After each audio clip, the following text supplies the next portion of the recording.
NBC Sports welcomes you to the following presentation of the National Football League, the 2013 Pro Bowl.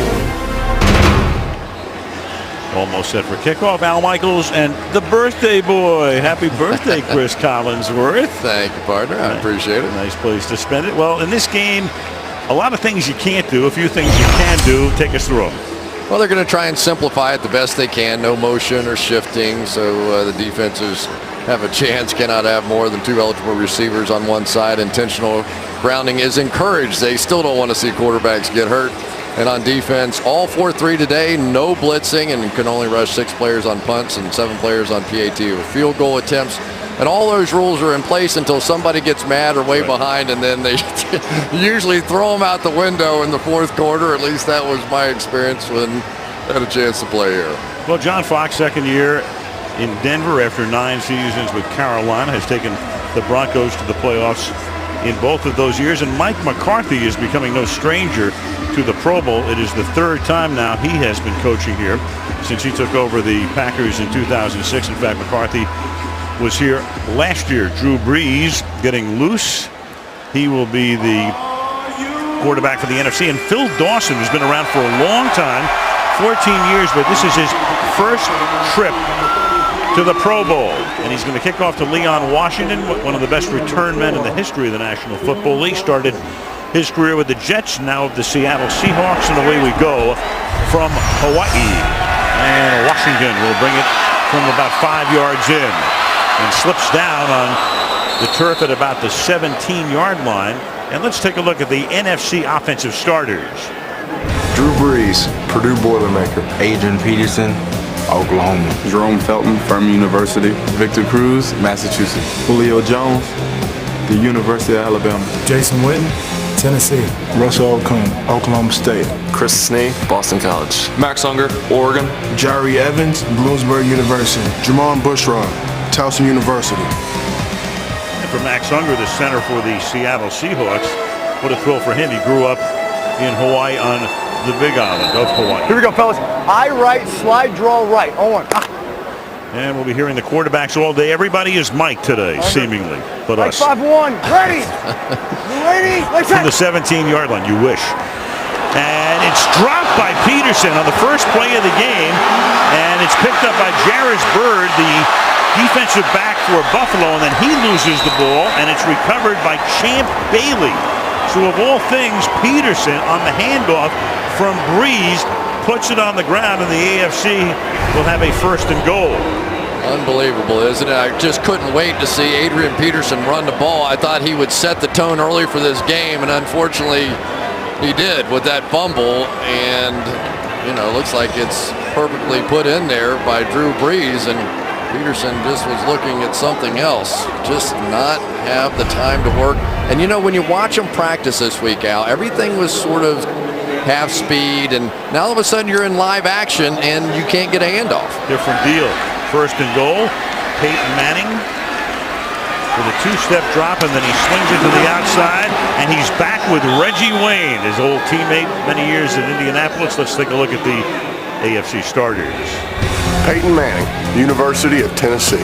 Arian Foster, University of Tennessee. Marcel Reese, Washington Huskies. AJ Green, University of Georgia. Andre Johnson, the U. Jermaine Gresham, the University of Oklahoma. Joe Thomas, Wisconsin. Wade Smith, the University of Memphis. Marquise Pouncey, Florida. Richie Incognito, University of Nebraska. Dwayne Brown, Virginia Tech. And it's a fade that's incomplete on second down, intended for the Texans' Andre Johnson. He's covered there by Charles Tillman of the Bears. It'll be third down and goal. Just one-on-one on the outside and unable to make the play, but sort of interesting now. J.J. Watt, the defensive possibly player of the year in the game in the offensive huddle. So welcome to the Pro Bowl. He's going to flank wide, and there's confusion. Nobody knows who's supposed to cover him right now, and finally Tillman gets over there. It's third down and goal. And he'll go to him, but the pass is broken up. So they try to hit J.J. Watt, and there's Charles Tillman. As Chris said, a little confusion at first, and Tillman went out there to cover him. 4th down, and then comes the field goal unit. Yeah, so, J.J. Watt got out there and he lined up on about the 2-yard line in the backfield. By the time he finally got settled, so did the NFC defense. Took a shot, and Tillman said, I've seen big receivers all year. You're not going to scare me out here. Well, it's the Pro Bowl, so forget about it. The field goal unit, they'll just go for it from the 6-yard line on 4th down and goal. And Manning in the pocket, over the middle, throws, caught, touchdown. A.J. Green of the Cincinnati Bengals. Peterson with the fumble, the turnover, and then the older brother of Eli pays off with a touchdown pass to A.J. Green. Well, they went after Charles Tillman every time. I don't know if that was by design or not. Well, yes, I do. Peyton Manning game plans everything, even the Pro Bowl. Decided to go after him 3 different ways, and finally it was the young receiver from the Bengals who, Al, I think is just spectacular, coming up with the first touchdown. His second year in the league. Dawson's extra point is good. We have played 59 seconds. The Pro Bowl, normally a very high-scoring game, and we're up to that kind of start again. The Pro Bowl being brought to you by McDonald's. I'm loving it. By Geico, 15 minutes to save you 15% on car insurance. By Best Buy, and by the 2013 Chevrolet Silverado, working hard on and off the field. Beautiful scenics. We've shown you these throughout the game from Hawaii. 78 degrees, cloudy, and cheerleaders representing all of the NFL teams are here today as well. Jason Pierre-Paul of the New York Giants is there with Julius Peppers. The kickoff is to the back of the end zone, and Washington's going to run it out from 9 yards back. Why not? It's the Pro Bowl. You don't need any touchbacks to the 20. He goes. Well, Peyton Manning leaves no stone unturned. Here he was before the game.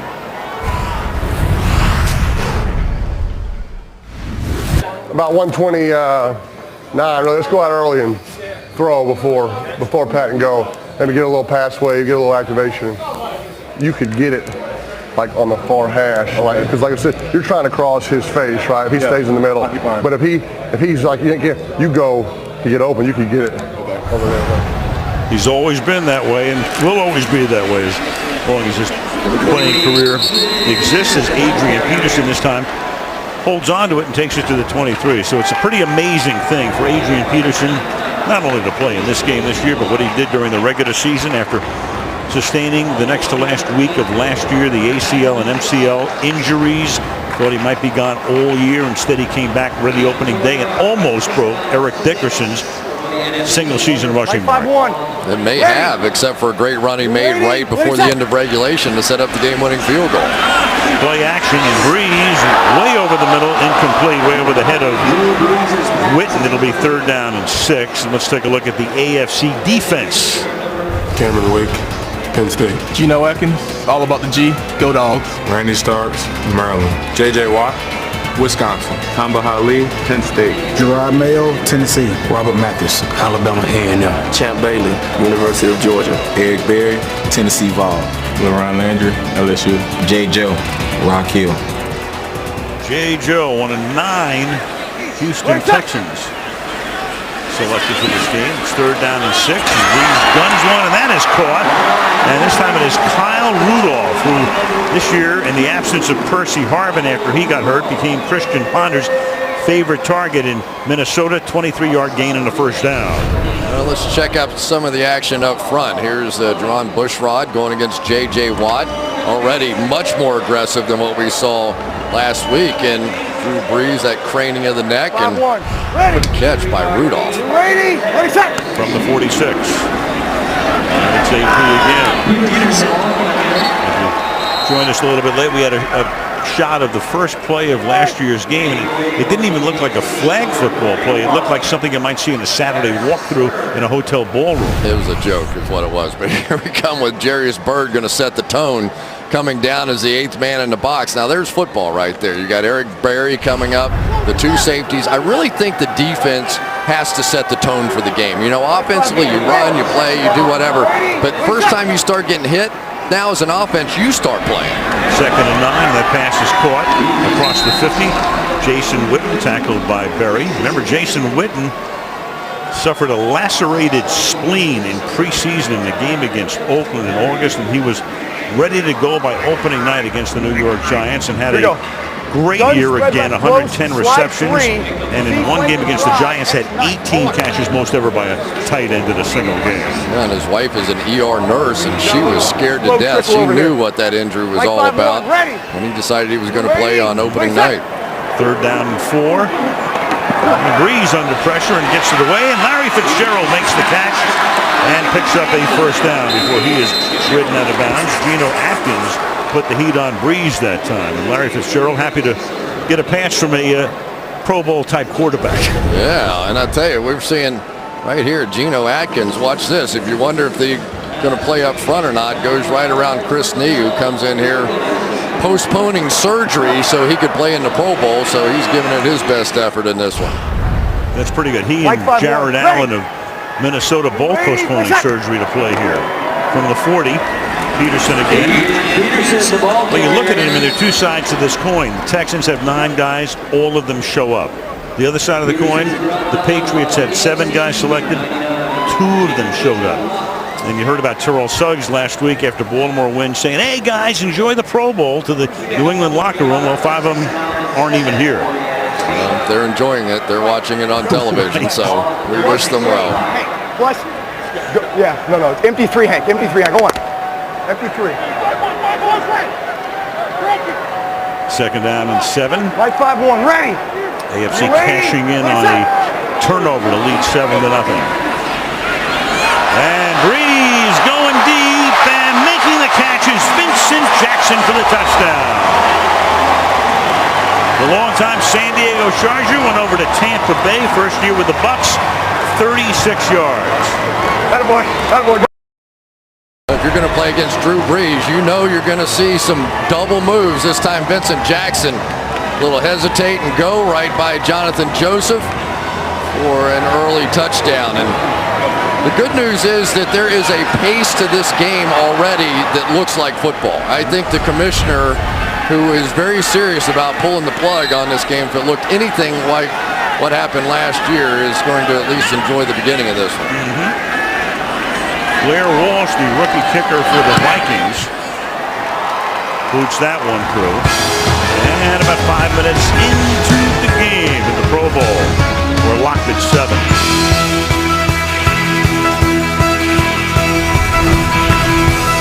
The complete viewing experience, check out Pro Bowl Extra on NBCSports.com. Pick your own camera angle, chat with Mike Florio, full DVR control for instant replays. And today, you can follow the players who are tweeting from Twitter stations on the sidelines. I kid you not. There it is. There's the Twitter station right there. I see you got your Twitter out. Excuse me? 8 yards in the end zone. This is Josh Cribbs, and we'll start from the 20. Let's go to Michelle. Well, I'm down there with J.J. Watt, who I don't think is going to be tweeting, because look at his hand. I mean, he's got blood spattered all over. What happened to you? I'm not sure, but I know one thing. They can't say we don't play hard in this game, Hey, commish, we're playing hard. You got in there on offense. We were told that if you got inside the 5, you'd go in there. What was the play? What happened? It was broken up, I know, by Charles Tillman. Yeah, Peyton earlier in the week was giving me all different options, so I could slant, I could fade, and we saw the corner sitting off, so I slanted, and he made a great play on the ball, so hopefully they give me another shot. Let's hope so. Now, in October, Houston crushed the Ravens. What do the 49ers have to do to beat them? I think they need to play good defense, They need to try and get Joe Flacco out of his rhythm. But those are 2 good football teams, and I'm a defensive guy, so it's going to be a great game for defense. Who do you like and why? I don't make predictions, but Come on! I want low scoring. I like 3-0 because I like defense. 3-0 who? I won't tell you that. Oh, man. All right, thanks, JJ. Good luck with that bleeding. All right, thank you, Michelle. So, I love the way he wants to make sure the commissioner saw that. After an 11-yard pass to Wayne for a first down, this pass is Johnson for a gain of 9, 2nd and 1. And let's take a look at the NFC defensive starters. Julius Peppers, North Carolina. Henry Mountain, Texas. Gerald McCoy, Southeast High School, University of Oklahoma. Jason Pierre-Paul. South Florida. Anthony Spencer, Purdue. London Fletcher, John Carroll University. Chad Greenway, University of Iowa. Tim Jennings, Georgia. William Moore, University of Missouri. Earl Thomas, Orange, Texas. Charles Tillman, the University of Louisiana. And that last run by Arian Foster of the Houston Texans is stopped at the line of scrimmage, and that's going to make it 3rd down and 1. Kind of interesting, Peyton Manning staying with that glove on his hand that he wore in the freezing cold playoff game. Right, dive. And Michelle knows why. Yeah, he told me before the game he wore it the last 2 games that he played. And more than just holding onto the ball, one of those adjustments just from the injury, just one thing to make him feel more secure with the football. You know, a little miscommunication in the backfield as Marcel Reese runs into Manning, but still may have had enough for the 1st down. Reese, who plays with the Raiders out of the University of Washington, and it is a 1st down. Good, double right. Double right. Funny to see Manning in a huddle, but it's a different game. He's telling him what to do. He actually said, "All right, you got the in cut." Problem is, Tim Jennings saw that one too. From the 41. And Peyton will spin away, buying time, and then hits A.J. Green up at the 47-yard line. He's tackled there by London Fletcher. It took a long time for Fletcher to make a Pro Bowl in his 15th season, but now he's made the last 4. Well, we're seeing an initial surge by this defensive line, but then once they get stymied, they're kind of just sitting there. And so it's going to be interesting as this game goes along to see just how hard they're going to be coming after these guys. You know, Peyton Manning was the guy that was encouraging everybody to play full speed. Maybe he meant everybody but the defensive line. 2nd down and 4 from the 47. And nothing doing there for Foster. So halfway through the quarter, we've had 14 points in the game. Last year there were 100 points scored in the Pro Bowl. This year the NFL, the average game was 45.5 points. That's the highest in any season since 1965. A lot of my friends, guys I know, think that about 80 points will be scored today. You've got a lot of friends, so it doesn't surprise me that you would know that. Maybe 89 and maybe 80 and a half. Right? 3rd down and 3 with the ball at the 47-yard line. And Manning throws, and that's going to be swatted away, knocked down by Patrick Peterson of the Arizona Cardinals on a pass intended for Reggie Wayne. 4th down. I was talking with Larry Fitzgerald about Patrick Peterson right here, and he said, I think this guy's the best defensive back in the league. He said, I practice against him every day. He's about 217 pounds. You try and get him posted up a little bit to make a play, and you just can't. He's one of the fastest players in the league. Of course, the phenomenal year returning kicks. And there he is. They don't get to see the Cardinals a lot on national television. Had a tough year this year, but that is an outstanding young player right there. Bruce Arians, the new coach there. They've got to get a quarterback. Dustin Colquitt of the Kansas City Chiefs is the AFC punter. And Leon Washington is back there, and he'll take it from the 5-yard line. And then bring it back out to the 17-yard line, tackled by John Denny. 6:18 to go in the quarter. Tie. 7-7.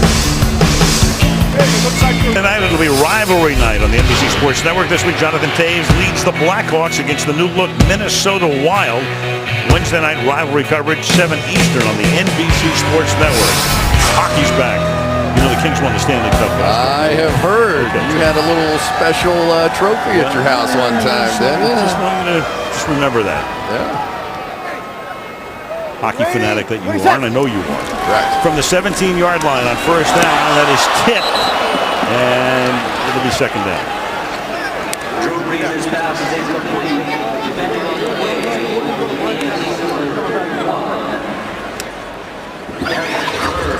Tom Clements is the new Packers offensive coordinator. He was the quarterback's coach. And he's calling the plays here. And Jeff Saturday, the longtime Indianapolis Colt, played in there with Green Bay this year, will probably retire as Victor Cruz makes the catch.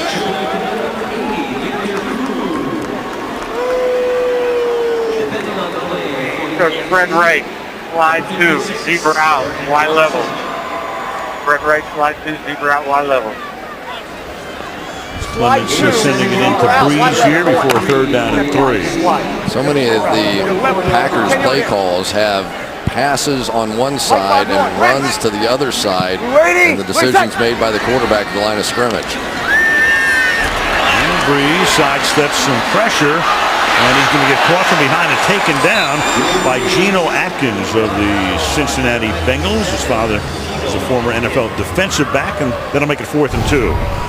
I get the feeling that Geno Atkins is trying to make a name for himself. He's rushing off the corner. He's been going full speed the whole time. It used to be, back in the day, one of the big reasons quarterbacks quit coming to this game is all the defensive linemen were winning the MVP in the car, and they're like, this is crazy. Our offensive line hasn't had a chance to work together and all that, so if somebody really starts to flash on the defensive line, they could take over a game. Well, the AFC trying to get the right guys on the field with Thomas Morstead back to punt for the National Conference. J.J. Watt's back out there, a little blood on the uniform and his face and the splatter drill and all that we saw. Look at that. I think he's going to be Defensive Player of the Year, don't you? I would think so. I mean, he got off to that great start, and then he was overtaken momentarily by Aldon Smith of San Francisco for the sack leadership, and then he wound up winning that title with 20 and a half. And, of course, a lot of batted balls, 4 forced fumbles all over the place. And he's not even an edge rusher. You know, he's basically a defensive end interior kind of rusher. That's a high floater. Here's Cribbs. And Cribbs to the 41-yard line. One of the great Hawaiian surfers of all time. The late Duke Kahanamoku. Statue on Waikiki Beach. In the Pro Bowl, you can do a lot of different things. So, Jeff Saturday, who's playing for the NFC, is going to snap the ball for the AFC to Peyton Manning. Jeff has already announced he's going to retire. So, this will be the last snap between Saturday and Manning, who, of course, played together all of those years in Indianapolis. Should be a clean exchange, don't you think? Let's hope. And it is, and it's a simple running play with Foster, and he doesn't go anywhere. But there it is, Jeff Saturday, one last snap with his great buddy Peyton Manning. That's awesome. Now that's what the game should be about, and they played the play hard. You know, Jeff Saturday came off and blocked probably because he knew Al Michaels was going to call for a replay of this thing. Working on McCoy here, and his guy wasn't going to make the play with the nation watching, but that's good stuff. You know, Peyton Manning fretted forever over, okay, what are we going to do here? How are we going to make this play? You know, he really wanted it to be something special.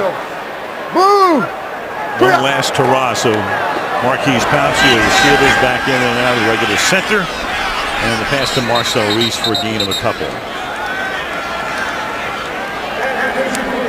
Let's go to Doug Flutie. Fun, man. I tell you, after doing it that long with him, we figured it's our last run together. Might as well get one more, so that's something special I'll always remember. He gave you the ball as well on the snap. Were you afraid of it being on the ground? No. We're pretty. You got that down, bro. We do all right. Did he say anything to you? Yeah, just, you know, it's been a pleasure. We've had a great time. We had a great run together, man. I've enjoyed playing with him. He's a class act all the way across the board, man. I've been very appreciative of the time I got to get to spend with him in Indy, and I know he's going to do great things in Denver. How about here with your last game in the pads, last time suiting up? You know what, man? This is what it's all about. I'll remember this one, so I'm going to go have some more fun. Go get it. Appreciate it. It was so interesting. I had a chance to sit down with Peyton and Jeff Saturday and basically ask for Peyton to make a comment about Jeff, and I tell you, he got a little misty-eyed over the thing. That was a special relationship for a long, long time. He had 211 career games, most among all active offensive linemen, and that's a bond that lasts a lifetime. And on 4th down now, Colquitt. The kick that will be fielded by Washington at the 6-yard line, and that's Slater Matthew Slater of New England. Each team gets one special teams guy that's selected, and he's the guy, and you can see why. One more look at Jeff Saturday going to the sideline. Well, there they are, the men who next Sunday will be facing each other in Super Bowl 47, just a year apart. Each celebrated his birthday this season, ironically.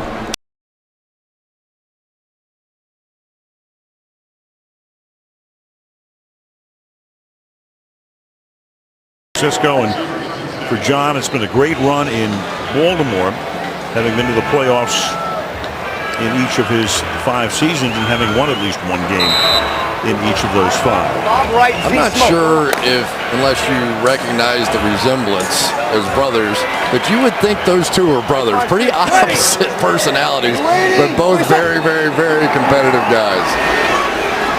Victor Cruz for a gain of 5. You know, the irony is here too, this almost happened last year. Baltimore lost an excruciating conference championship game. Evans dropped the pass and Cundiff missed the field goal that would have sent it into overtime in the AFC. And then Kyle Williams with a couple of botched punts in the NFC game. Otherwise, you almost had this happening last year instead of New York and New England. Yeah, but I agree with what J.J. Watt said. I think this is going to be a defensive battle. I really do. These two teams, especially with a week off to get really healthy, I expect them to do some great things defensively.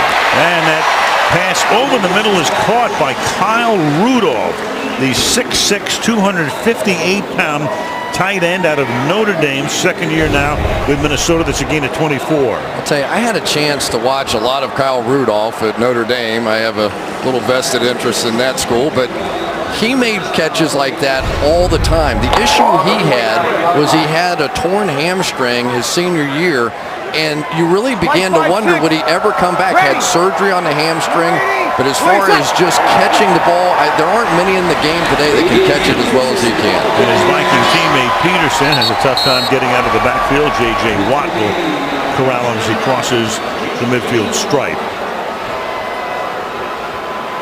Well, J.J. Watt, busted finger and all, is still going to keep playing the game here, going against Russell Okung. And he just pushed Okung right back into Adrian Peterson to make that play. Not quite a butt tackle, but same general theory. Here we go. Mike 5'6". Nah, here we go. Mike 9'8". Ready. Second and 8. And Breeze will gun it for a first down and a lot more to Vincent Jackson, who scored the NFC touchdown earlier in the quarter. That's a first down here to the 26-yard line after a pickup of 22. Just a little quick slant on the outside, getting inside the linebacker on the outside, making the catch. But, you know, sometimes people forget just how good Vincent Jackson was. He went down and had a monster year this year. 72 catches, almost 1,400 yards, and really only got a chance to play here because Calvin Johnson couldn't make it.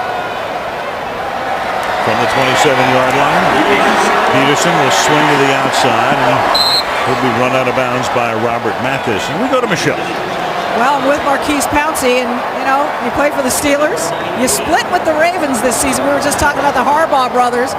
Who do you like in this rivalry next week in the Super Bowl? I know it's going to sound crazy, but I'm pulling for Ray Lewis. He's from our hometown, and for him to go out on top, man, it'd be a great look for our city.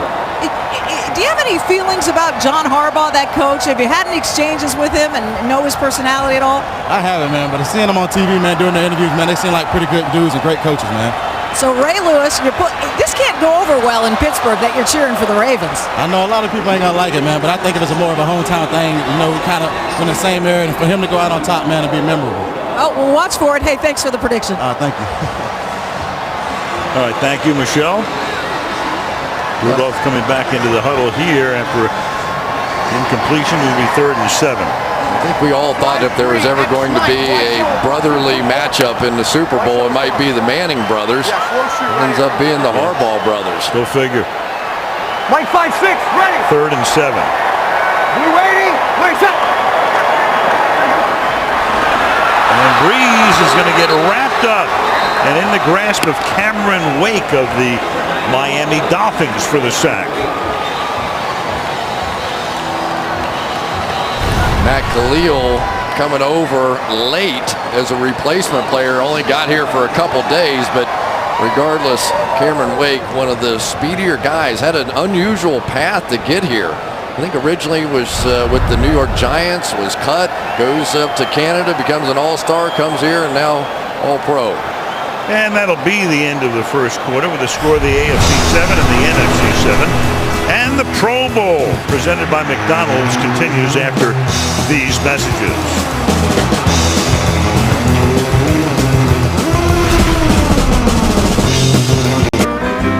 And back in Hawaii, that's the island of Molokini off the south shore of the island of Maui. 140 miles from here. Back we come to Honolulu. Al Michaels, Chris Collinsworth, Michelle Tafoya, and Doug Flutie with us for the Pro Bowl. And we begin with a punt as Blair Walsh. Actually a field goal attempt, a 48-yard field goal attempt by Walsh, who kicked 10 of 50 or more this season, and the kick is good. So Walsh goes to Minnesota. What a job he did, and that ended Ryan Longwell's stay there.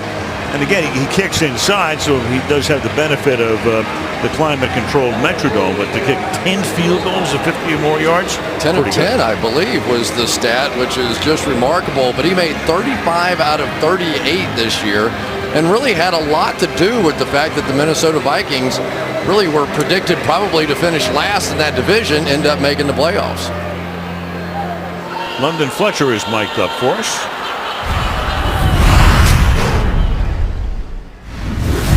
He acting like it when they played Minnesota. They playoff stretch. I'm trying to see beast mode in Hawaii. It's great meeting you, man. I admired you for a long time, man. Always, man. Always good to see you, man. All right, man. You too. Pretty cool there. You got Marcus Allen. You got Eric Dickerson going out for the pregame coin toss. Yeah, one of my all-time favorites right there, London Fletcher. This guy has led his team, a couple of different teams, but his team in tackles 14 straight years, all except his rookie season. On a Pro Bowl when he played with the Rams after the '99 campaign. And we go to Doug Flutie. And with Drew Brees, and Drew this year, New Orleans, all the things that have gone over the past year, how strange of a season was for you guys? It was strange. Obviously, with Sean Payton not being there, but the unfortunate thing is our 7-9 record was not indicative of the effort of our guys and of our coaching staff especially. I felt like our coaches did an unbelievable job with an interim coach and an interim head coach, and players continue to battle no matter what the circumstances. So I'm proud of our guys regardless. Well, how's it feel now that Sean's coming back? What's the talk? I mean, obviously we're all excited to have him back. I know he's excited to be back. I know this offseason is going to be an interesting one, but look forward to catching up with him next week in New Orleans, and then getting started soon. Having the Super Bowl in New Orleans after Katrina, how important is that to the city? It's extremely important. This is the 10th Super Bowl that New Orleans has hosted, tied with Miami for the most of any other city. And listen, New Orleans knows how to throw a party. They know how to have a good time. They know how to host, host something like that. So it's the perfect place to have the event. I hope there's many, many more there in the future. Okay, we're looking for Super Bowl predictions. Anything? I can't do that. I'll leave that to the booth. But I think those are the two teams that deserve to be there. There's no doubt. All right, going back up. All right, thank you, guys. It's 2nd down and 22 after a 12-yard sack by Jason Pierre-Paul. And this is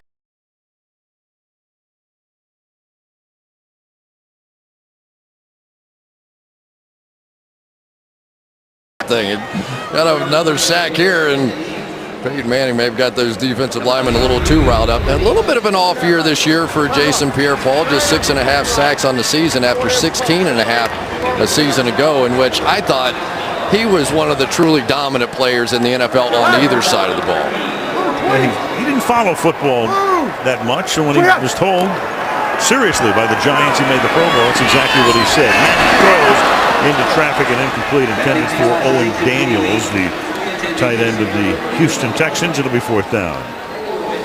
Well, we're going to flip it around this time. Now Andrew Whitworth is going to get a sack on me.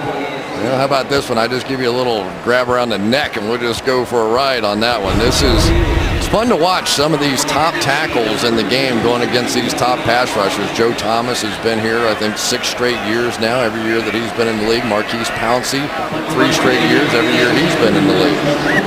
Dustin Colquitt, amazingly one of 6 Kansas City Chiefs score here. This is a team that won 2 games and fired its coach and general manager. And a little toss from Washington to Earl Thomas, the Seattle safety, but that doesn't go anywhere. Having fun in the sand and surf. Back after this. 1/4 of the teams in the National Football League new coaches next year. Andy Reid went to Kansas City from Philly. Doug Marrone out of Syracuse to Buffalo. Rob Chudzinski was down in Carolina, goes to Cleveland. Mike McCoy was the offensive coordinator in Denver, goes to San Diego. Chip Kelly, of course, the big hire by Philadelphia. Mark Trestman back from Canada to Chicago. Gus Bradley from Seattle to Jacksonville. And then Bruce Arians, who did such a magnificent job through the whole Pagano situation in Indianapolis, winds up as the head coach in Arizona. So 8 of 32 one-quarter turnovers. Eli Manning is in the game now. Breeze is done. And Eli going deep for Vincent Jackson and incomplete. Back there is Antonio Cromartie covering on the play. Second down. Antonio Cromartie doing such a great job this year. When Darrelle Revis, top of your screen up there, he basically is beat on this play, but has the kind of catch-up speed that allowed him to get back in that play. He is a guy that we talked to, and definitely he said, I'll let guys run by me so the quarterbacks think they're open. Go run, go get it, and make a play like that. But he was fantastic this year, and maybe part of the reason they're talking about possibly trading Darrelle Revis. Absolutely. Second down and 10. And that pass is caught by Vincent Jackson, and we go to Michelle. With Kansas City running back Jamal Charles coming off the ACL 2 years ago, or knee injury. What a season this year, but a new head coach, Andy Reid, comes in. What are you expecting from that change? With great coaching experience and that can help our team. We got great talent on our team. We got 6 Pro Bowlers here now, so that tell you a lot about our team. Like, we got people that with great talent on our team. You have enough talent that you really challenge the Ravens this season. Obviously, they're in the Super Bowl next week. They're taking on San Francisco. Who do you like and why? I like the 49ers. I got a friend named Terrell Brown, and I'll be going to football camp sometime. I played with him in college and won a national championship together. Well, we'll see if you're right. Jamal, thanks very much. Thanks. It's going to be kind of interesting with Andy Reid, who's known for pass-first kind of offenses, and yet you have a Jamal Charles on your team. You're going to want to get him the ball any way you possibly can, so it'll be interesting to watch that mix. Yeah, and Jamal Charles is a guy who kind of got lost in the shadow of Adrian Peterson this season because their situations are very similar. Here's Lynch for a gain of a couple. Everybody knows about Peterson. He had the ACL, the MCL. Would he be back? Could he be back? What would it do to his career? And of course, we know what he did on the field. And then Charles, pretty much the same thing. Great year in 10, played in only 2 games before he got hurt in 11, and another great year for him in 12. He's a very flashy player. Watch a lot of tape during the course of the year, and sometimes we're watching another team getting ready and they're playing against Kansas City, and every once in a while he'll make one of those runs you just go, wow. And he's a flash player. Second and 8, and that's intercepted by Johnson. Speaking of the Kansas City Chiefs and one of their 6 guys, there he goes to the end zone. Touchdown.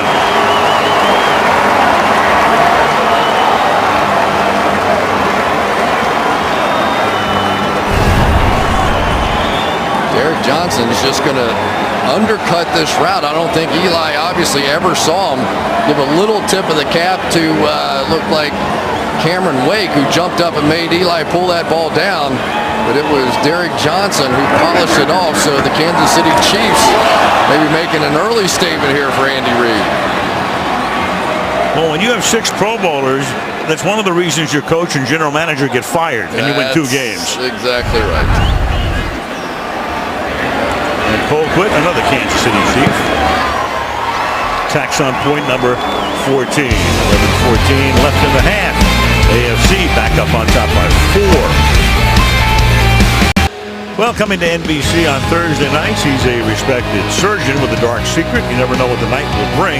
The show is called Do No Harm, premiering Thursday at 10 Eastern and Pacific, 9 Central and Mountain, right here on NBC. You want to Telestrate where you used to live there in Hawaii somewhere? Yeah. We got to see it. We drove by it the other night. Little apartment complex. Yeah. All downhill from there. Move to your town, Cincinnati, from here. Oh, loved it there. There you go. There you go. The Ohio River is nothing like it. Here's the kick fielded by Leon Washington at the 3-yard line. Fakes the reverse and brings it back out to the 27. And back comes Eli Manning, who a year ago was in Indianapolis preparing to take on the New England Patriots and wound up winning his second Super Bowl. Biggest moments and biggest plays Eli saved for the Super Bowl. Kind of reminds me a little bit of Lynn Swann. Lynn Swann didn't even get to 400 catches, made the Hall of Fame, but his biggest moments came in the Super Bowl, so you remember him for a lifetime. Let's get into the Hall of Fame, too. From the 27-yard line, Manning swings one to the outside, and that'll be caught by Victor Cruz, a man with whom he is relatively familiar. Out to the 38-yard line, the two teammates combining for a first down. Victor Cruz on the outside going against Champ Bailey. Champ Bailey, who probably should have bought a condo here a long time ago. He's been to so many Pro Bowls. What, 12 of his 14 years, something like that? Hey, I'm here. Hey, win. He and Peyton Manning could have a timeshare. From the 38.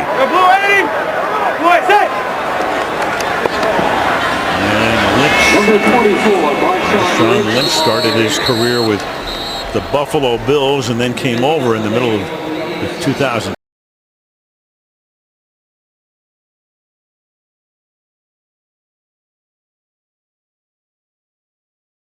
They were running the read option, and that's a team that came so close to the championship game.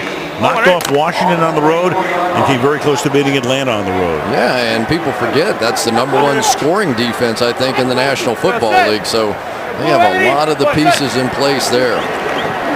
Short drop on a 2nd and 4, and the catch will be made by Vincent Jackson. Has a first down to the AFC 44-yard line. Well, one thing you know about defensive linemen, you see a little blood and they start playing harder. Here's J.J. Watt on the outside going against Russell Okung. I think Russell's thinking, all right, here we go. You know, it's kind of weird to be in a Pro Bowl and look across the way and this guy with blood splattered across his face. I think J.J. Watt may become the poster child for the Pro Bowl from now on. He's a cut man. Cruz. Victor Cruz to the 39-yard line. The Giants have had only 2 wide receivers get to the Pro Bowl in 34 years. The other was just a few years ago, and that was Steve Smith. The other Steve Smith, not the Carolina Steve Smith. The other Steve Smith. But Victor Cruz is one of those guys that brings a little life to the game, doesn't he? With his salsa dance and had a touchdown in the Super Bowl. We were lucky enough to get a chance to call that great game. Let's see, they have the music queued up if he gets into the end zone today from the 39. There he goes, maybe a little hula dance to the 28. By the way, the referee for today's game is Ed Hockley. No flags yet. Eddie Guns Hockley, there he is. No truth to the room, I don't think, that he petitioned the league to wear a tank top today. Don't think. He is something special, though. He leaves no doubt when he makes the call on that mic. Has there been a flag yet? No, 0. Not one. We haven't heard from Ed yet. I better get him in there before the game is over. From the 28-yard line. And Manning under pressure, and Fitzgerald can't make the catch. Good tight coverage that time by Jonathan Joseph. It'll be 2nd down and 10. Well, Eli has to remember to send Elvis Dumervil a thank you note after this game. Dumervil is going to come off the edge right here and watch this one. In a game, you're going to go down and go down hard. In the Pro Bowl, maybe give you a little benefit of the doubt. We need to work on Matt Khalil, the rookie of the Vikings, who was a last-minute replacement for Trent Williams, who got injured in a nightclub the other night. And that pass is incomplete, intended for Fitzgerald. And that'll be a 3rd and 10. It was kind of interesting talking with Von Miller about Elvis Dumervil, of course, the 2 outstanding pass rushers for the Denver Broncos. And he said, you know, Elvis Dumerville is just an angry guy. He's never in a good mood, and you just got to be careful. You could joke with him, but every once in a while he'll turn that eye towards you like, yeah, that's far enough now. But it's the edge that he plays with. I think in college at Louisville he had like 20 sacks or something like that his senior year. A remarkable talent. 5'11", 260. His defensive coordinator Jack Del Rio right there. And then the handoff to Lynch, beast mode, and there he goes. Yep, it's the way he do it in the regular season. Marshawn Lynch. I'll tell you, he is a heavy back. Who can ever forget the run in the playoffs in which he had set off seismic waves? Remember that? The crowd went crazy. He broke about 8 tackles in that playoff game and just entirely set the tone. I really thought that it was going to be Adrian Peterson and Marshawn Lynch that would either really set a positive tone in this game or the other way, and Lynch just established what he felt. 3 carries, 20 yards for Lynch. And then this pass is caught by Cruz again, and he's out of bounds at the 9-yard line, about 3 shy of the first down. Yeah, knocked out of bounds there by LaRon Landry, who's coming off back-to-back Achilles injuries that, I tell you, a lot of people thought he'd never make his way back. He'll come right out here, though, and make the hit. He is a guy that is one of the huge hitters in the game. There is no question about it. He sets the tone for every defense that he plays, and probably Cruz a little lucky there. He's playing in the Pro Bowl as well. 2nd and 3, and that pass is caught. Coming out of the slide, and let's see what he does. Here's Cruz. Now we got the sauce.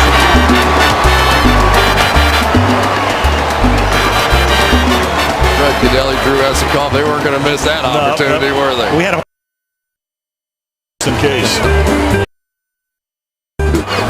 There it is. If he did the hula, we had it. A little inside, in cut, about like the play he scored a touchdown in the Super Bowl on. Yep. It's a 73-yard drive with 2 rushes and 8 passes. And Walsh's extra point is good, so we have 7 minutes left in the first half. Playing a heck of a lot harder than they did last year. 17-14 NFC.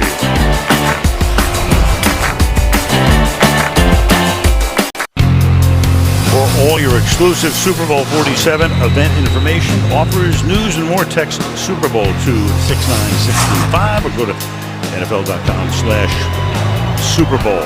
17-14, the NFC up by 3. And this is Josh Cribbs of the Cleveland Browns.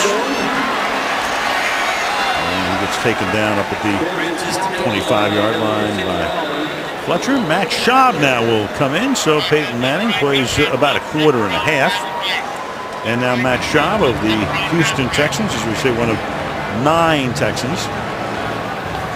They were the hottest team in the league for the first half of the season. And there's Cruz over at the Twitter station. We've come a long way, haven't we? We're short way. Or reverse, I have no idea. From the 25-yard line on first down. And they're going to give the ball to Reggie Wayne. And he gets tackled behind the line of scrimmage, and we go to Doug. All right, you scored a touchdown. First thing you do is you got to tweet. Well, the first thing you did was the little sausage. Did you think about doing a hula? I gave it a little bit of thought, but, you know, it's my first Pro Bowl. I feel like I got to keep it classy and go with the normal salsa. We had a little music geared up, ready for a hula. Anyway, you and Eli got it going a little bit there. He comfort zone? Yeah, a little bit. We're calling some plays that we're comfortable with, things that we run in our own offense. So he's looking for me, and I've been there for a little bit. Well, nice job getting in the end zone there. What about Super Bowl? You've played both these teams. What are your thoughts on Super Bowl? I think it's going to be a great game first and foremost, but I think both teams have great defenses as well as great offenses with Colin Kaepernick. But I think the 49ers are going to pull it off, to be honest with you. I think they're hungry. I think they're a little scorned from what happened to them last year, and I think they're going to come out hungry. Thanks a lot, Victor. No problem. All right, thank you, guys. Schaub just threw one out of bounds and incomplete. It'll be 3rd down and 15 now. Well, you remember that game, that championship game, and the beating that Eli Manning took in that thing? Unbelievable. Oh. That candlestick last year hung in there. I think Olivia was ready to throw in the towel at some point. Ready? But not Eli. 3rd and 15. His shot slings one, and that's going to be caught by Andre Johnson. So you got the 2 Texans hooking up here, and that should be enough for a first down, and is. Boy, Andre Johnson, good to see him back playing the way that he always did. Had a couple of really tough years with injuries, and about halfway through the year, remember we talked with him a little bit, and he said, "This is the first time I've really started to feel good." And he hadn't had that big game yet, but then like week after week after week, he started putting them performance after performance, and one of his better years. From the 36, ball's handed off to Charles. You know, you're talking about teams with guys in the game. Kansas City has 6, but there are 6 teams. It's not like baseball where everybody gets represented. So you've got 6 teams: St. Louis, Carolina, San Diego, Tennessee, Philadelphia, and Jacksonville, with no players. So what does that mean? Well, 3 of those teams changed coaches: San Diego, Philadelphia, and Jacksonville. Meanwhile, you had Ron Rivera and Mike Munchak at Carolina and Tennessee on the hot seat all year long. The only guy who wasn't on the hot seat was Jeff Fisher in his first year with St. Louis. Did a pretty bang-up job there, too. He did. They got that defense figured out. That's Demaryius Thomas of the Broncos. First down to the 50. He made an impression on us right off the bat, didn't he? That game where Peyton Manning, I think it was touchdown number 400, right? Little hitch pass to the outside. One of my favorite plays, really, because Peyton Manning had been getting hit from a backside blitz off the slot. And then the next time he came out, he was like, "Oh, okay, you want to bring him over there? No problem." 80-yard touchdown. Wow. Tough running. Jamal Charles for a gain of 7. Tackled there by William Moore of the Falcons. Big time hit. You know, it was Jamal Charles this week that had a career low 5.3 yards per carry. How about that's a career low? Here's William Moore going to come in for a big shot. If the Falcons still upset, they think they should be in there playing in the Super Bowl. Talk to William and Thomas Deku, outstanding players. Their safeties both here. 2nd and 3. And Charles again coming close to the first down yardage and has it.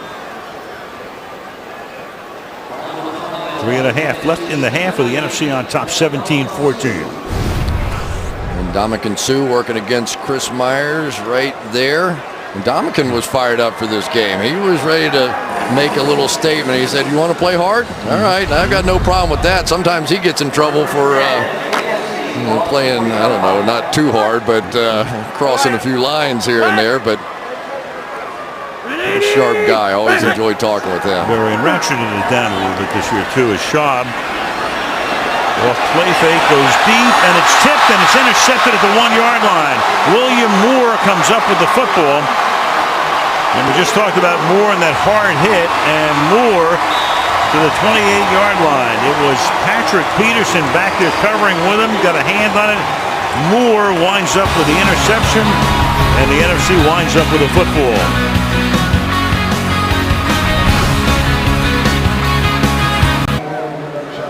Well, your Super Bowl quarterback matchup next Sunday. Joe Flacco has already made 12 postseason starts.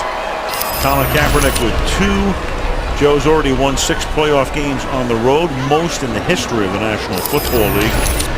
And with Kaepernick, 11.1 yards per pass in the NFC Championship game, 49ers postseason record. And, of course, we know what he can do with his legs, as Mike McCarthy and the Green Bay Packers know all too well. And, of course, when you set a 49er quarterback record, all you're talking about is Montana, Young, Brody, Kittle. Going deep is Manning, and getting open is Kyle Rudolph. And Rudolph, the tight end from the Vikings, to the 20-yard line. So big first play, 52 yards. I think Eli Manning's had that much time in a long time. There's Kyle Rudolph right there. Watch Tamba Ali, who's usually coming after the quarterback. He's going, "You kidding me? How much time does he have back there?" But it was Eli Manning who waved him up the field. And Kyle Rudolph continues to have a big game here. Putting himself in the MVP consideration. Yes, he will is. get a car. By the way, the dollars involved here, each winning player gets 50 grand, and the loser gets 25 grand. 2-minute warning in the Pro Bowl. NFC up by 3. Coming up on the Toyota halftime show from New Orleans, Dan Patrick down there sits down with Joe Flacco and Colin Kaepernick as the gang takes a look ahead to Super Bowl 47 next Sunday night in the Big Easy. Well, the NFC is up by 3, but in this game, you look at the total yardage in the game. The NFC with 279 yards and only 64 for the AFC. 2 NFC turnovers helping the AFC out. To a great extent, the pass is incomplete. Intended for Jackson, and we go to Mike Duck.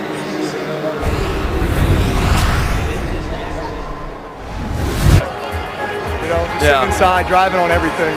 That in-palm hit because we ran a couple of knives. Levels. You know what I like? I like it with the zebra out. Oh, yeah. Especially with Vic, because you like that matchup usually, and you like the way he runs that route. Right. And if he's not there, you come back, and it's just that quick little 10 in and go. Yeah. Sharing of trade secrets on 2nd down and 10, and the pass is incomplete. And a lot of that happens at a Pro Bowl. It does, and it's a great time. One of my favorite moments that I ever had here was my rookie year. That was coming. Jack Lambert was sitting in the little outside area there and enjoying lunch and other things. Yeah. And he was like, "Hey, Rock, come on over." And he brought me over, and I sat there, I'm not kidding you, for 6 hours with Jack Lambert listening to stories. It was one of the great days I ever had. 3rd down and 10 as Manning with that patented shoulder shake throws, and it's incomplete. For Jackson. And we've got our first penalty of the game. Champ Bailey with the coverage. And not a very enthusiastic flag either, almost apologetic. Champ Bailey didn't get his head around on the play. I think it's the reason he got the flag. Yes, there are penalties in the Pro Bowl. Pass interference. Defense number 24. The ball is placed at the 1-yard line. First down. You can count on that, can't you? Ed Hockley, my man. That's tremendous. Top of the screen. Here's Champ right up here. Only at the Pro Bowl, huh? The Champ didn't get his head around and sort of wrapped the arm around, and then the little apologetic throw of the flag, and Hockley with the perfect explanation. So 1st and goal from the 1, and Lynch will work his way through traffic and into the end zone.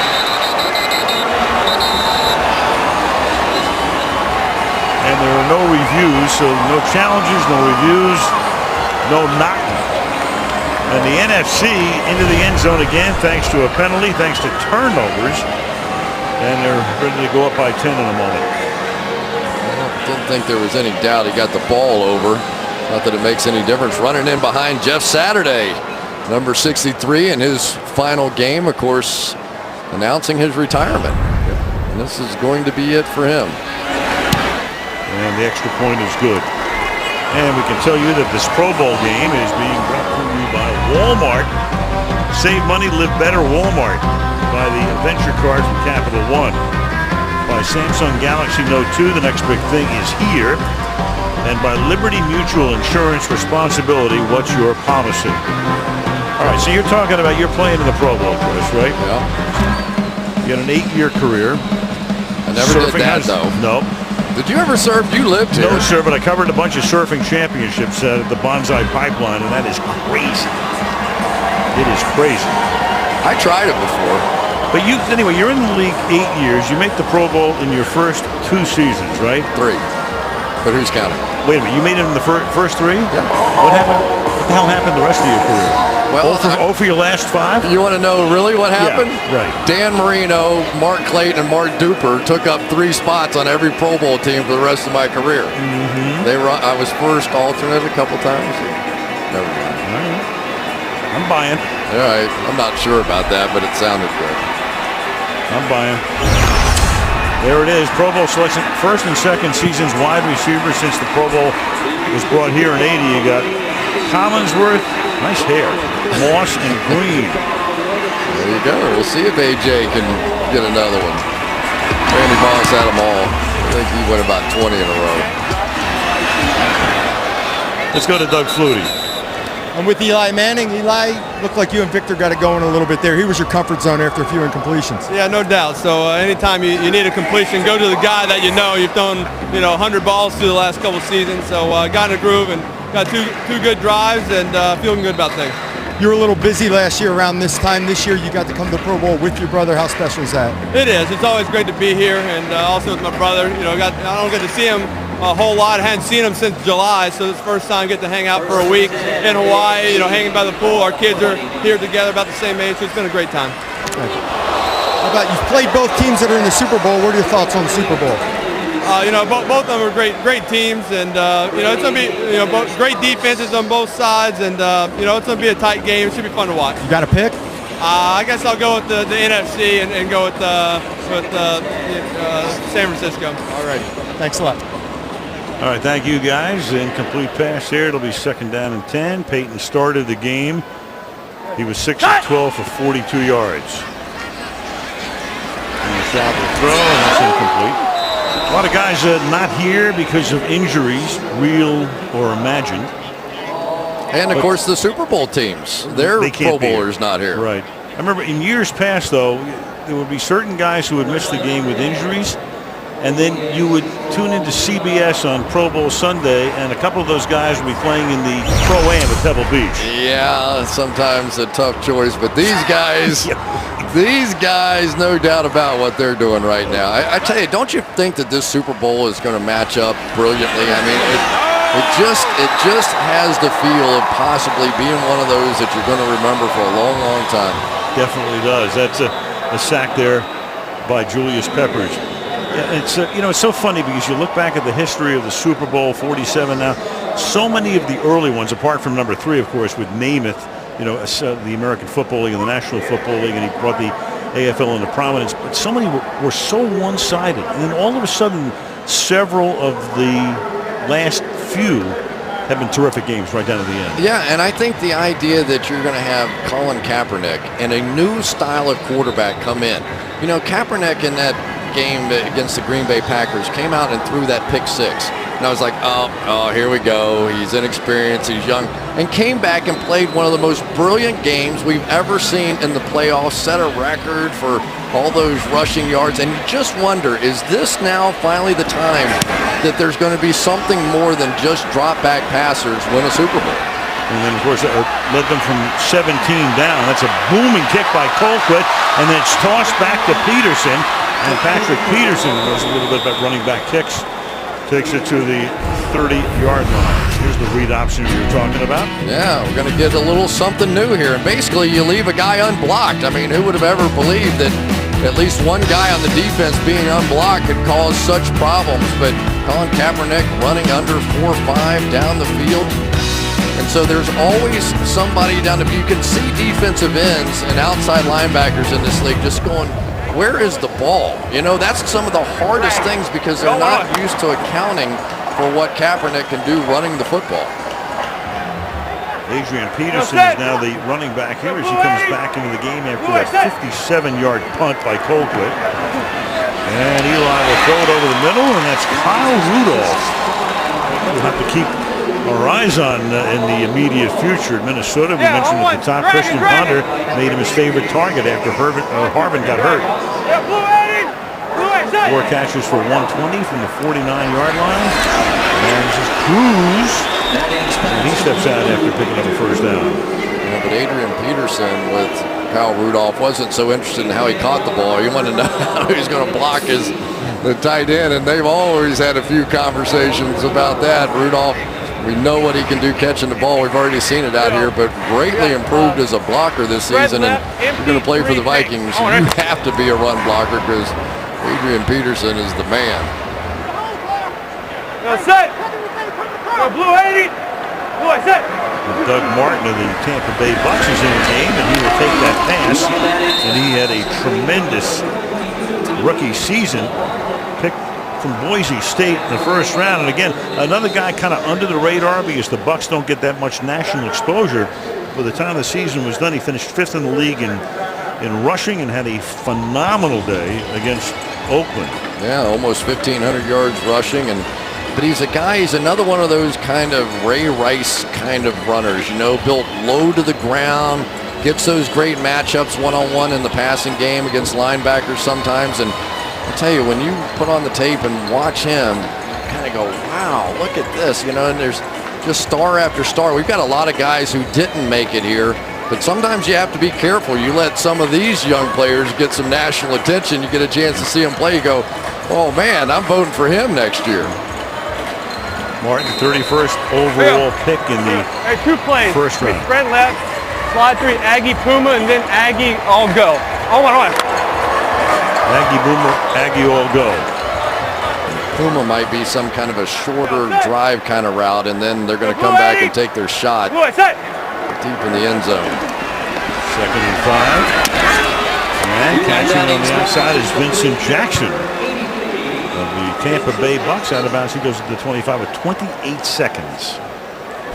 Jackson's had a nice first half, hasn't he? Mm-hmm. You see the man coverage. Whenever you see the cornerback playing off and inside, staring at the receiver, the quarterback knows right now that's man coverage. Go ahead and throw it to the outside shoulder. Gets it out of bounds. Zebra sticks, screen right. Right. Jackson, the former Charger, 5 catches for 86 yards. Rudolph already 119 yards. Peyton watching his brother on a 1st and 10. Dumps it off over the middle. This is Martin breaking tackles. He gets to the 18-yard line. The NFC does have a timeout left. Eric Berry makes the stop. Eli wants to save that timeout, wants to spike the ball, and does with 11 ticks. Has the AFC had the ball any of this game? Not a lot. It feels like this thing has been completely one-sided, and you take away early on the fumble in the exchange with Adrian Peterson and Drew Brees. That set up a little 5-yard touchdown. The interception return for a touchdown. That really all the AFC scoring. The 333 total yards to 58. Manning's already thrown for 173 yards. Brees threw for 131. 298 passing, maybe more here. 3rd and 3, definitely more. Pass made by Fitzgerald, and Larry is out of bounds at the 4-yard line. So now you have 6 seconds remaining. It's got to be fast. It's sort of the interesting moment in the game. You can't hold it wherever you use it. Right, slide 200, look fly. Here, tight ends outside. Switch right, slide 200, look, flies. Right.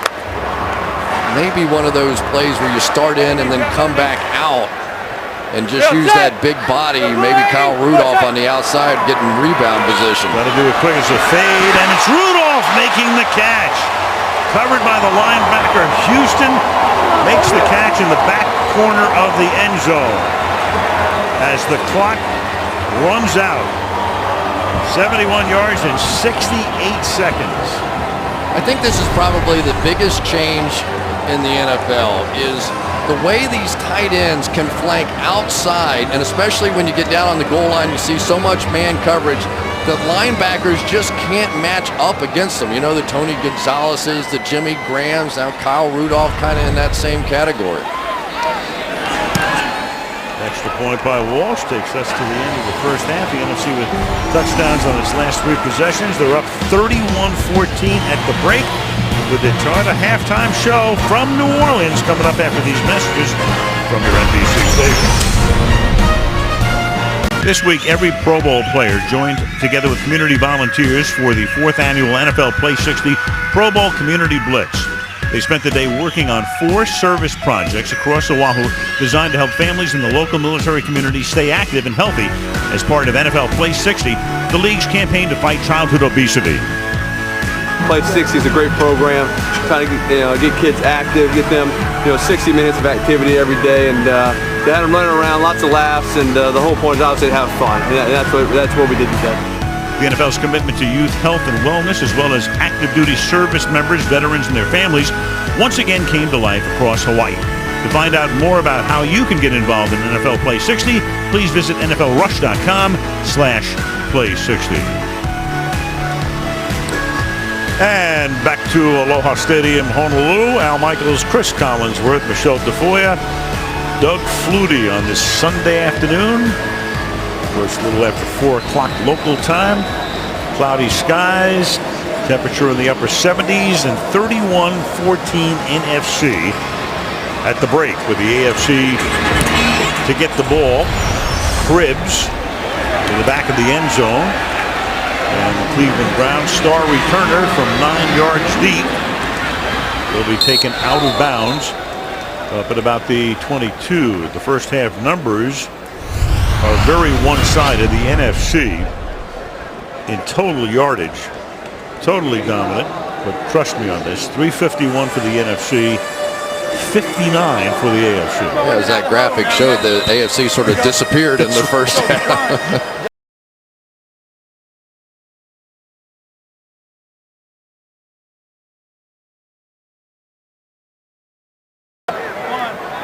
Yeah, Peyton Manning starting. Now we have Schaub, and we will see Andrew Luck before long. Schaub slings it to Demaryius Thomas. And the Denver Bronco wide out to the 36. And now we're ready to go with the numbers. 2 turnovers and 351 in total yardage. Of course, rushing does not play very much a part in the Pro Bowl. Passing yardage over 316 for the NFC, and that's 191 total for Manning, and Breeze over 130. And 80! Ready, hot! Will throw that, and that's going to be intercepted at the 42-yard line. Picked off by Earl Thomas of the Seattle Seahawks. You got me. You got me, he says. He did. He did, because Earl Thomas here is going to make a move one way and then come back the other way underneath. He looked like he was going to run into flat there with Owen Daniels and then came back underneath. You can see what Schaub thought he was going to see, and it was going to be open, but I'll tell you, that Earl Thomas is some young player, a guy that had a little chip on his shoulder, didn't he? We got a chance to talk to him this year. He was supposed to be too small coming out. He had a very physical player, loves being down around that line of scrimmage. And his teammate, who was supposed to be too small coming out, is the quarterback right now. That's Russell Wilson, and he starts by hitting Cruz. So it's an exciting time in the National Football League. You've got a guy like Wilson, who went to North Carolina State, and he was finished there, even though he could have gone back for another year, but he was thinking about playing baseball, so he winds up transferring to Wisconsin for a year, and then the Seahawks pick him 3rd, and of course you've got Luck on the sideline there, the number 1 overall pick. But Wilson wins the job, starts from opening day, and came very close to getting in the NFC Championship game, and here he hits Jason Witten to the 28-yard line. And you're around these young quarterbacks like Wilson and Griffin and Kaepernick, and it's like you sit there and you close your eyes. It's like they're 45 years old the way they speak. I mean, it really is. But, you know, you think about college football now, and not only do you have to learn how to read all the defenses and do that, but you have to do the press conferences. You have to deal with the media. There's so much going on. But I tell you, the young kids that are in the National Football League right now, 5 quarterbacks in the last 2 years making the Pro Bowl, just unprecedented. And as he does so often, Wilson knows how to escape that reverse pivot. Then he throws into traffic, and it's caught for a touchdown by Doug Martin. One rookie to another. Fran Tarkenton. Yeah. That's exactly what that is right there. J.J. Watt had Russell Wilson in his sights, and you just don't expect the quarterback to do this to you. You go to the upfield shoulder, he flips out the backside, just like Fran Tarkenton used to do in the day, and then at the tail end of the scramble, throws a touchdown pass.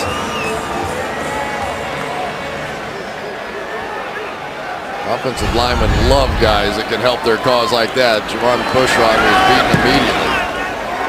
Touchdowns on 4 consecutive possessions. Walsh's extra point is good. A couple of minutes into the 3rd quarter, it's 38-14 Mackinac.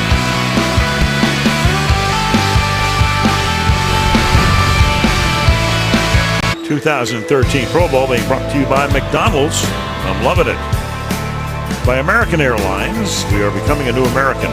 By Lenovo, the official desktop workstation and laptop provider for the NFL. And by Zales, the Diamond Store. Let love shine. great scenics all over the state of Hawaii, 50th state. And the Pro Bowl. 38-14. Here's Doug. Well, with Russell Wilson, didn't waste any time. A couple of plays. Looks like your playground out there. What happened on the play? I was just trying to make something happen, and it just escaped, got outside, and Rudolph and Doug Martin both came open. Rudolph, I guess, had so many catches, Doug had to take it from him. You were throwing for Rudolph, weren't you? Yeah, but Doug just jumped out of the nowhere, so that's how it works. Did you think anybody might get blindsided from the backside on it, or no? You were good. You saw it was wide open. No, I didn't think so. I thought we were good to go. It was open enough to make something happen. All right, we're taking Super Bowl predictions. What do you think this week? I don't know. All I know is I wish we were in it. All right. Go back out. All right, guys. And they came close to at least going to the championship game, taking the lead against Atlanta, and then having Matt Bryant kick the field goal at the end. And in this game, you got two guys who too small to play, right? Yeah, you know, I thought he made a great point when we were talking with him. He said, okay, let's say that I'm 6'2", okay? Now I'm going to be behind offensive linemen that are all 6'6" and 6'7". I'm still not going to be able to see over those guys. You're still going to have to find throwing lanes, and Doug Flutie gave me a couple of That's exactly right. Doug Flutie lived that one too. What did Doug say as Thomas makes the catch? Doug was 5'9" and 7/8". Is that what he said? Yeah. Unfortunately, at that combine, they tell you exactly what you are. There is no more guesswork. But he really, Doug, it was great. Well, I'll let Doug tell the story about how you get open to throw the ball when you're 5'9" and 3/4 or 7/8. There you go. Guys, what I used to do is backpedal, and as I was dropping, just feel the seams and then throw through the windows. You don't see a lot. You just need to see a little bit. Doug Flutie had a long and pretty stellar career, and the pass here is incomplete. Doug, did you ever politic for like the extra 1/16 of an inch to be like 5'9" and 15/16? All I wanted to do was be 6 foot when I signed my contract. All right, after that, I was telling Chris earlier, my tough job was going from one side of the field, no problem. I can go 1 to 2, but it was when that wasn't there and you had to come backside and you couldn't drift into a lane quickly. The toughest part's going front side to backside. He was 6'1", though, standing on that signing bonus. Oh, yeah.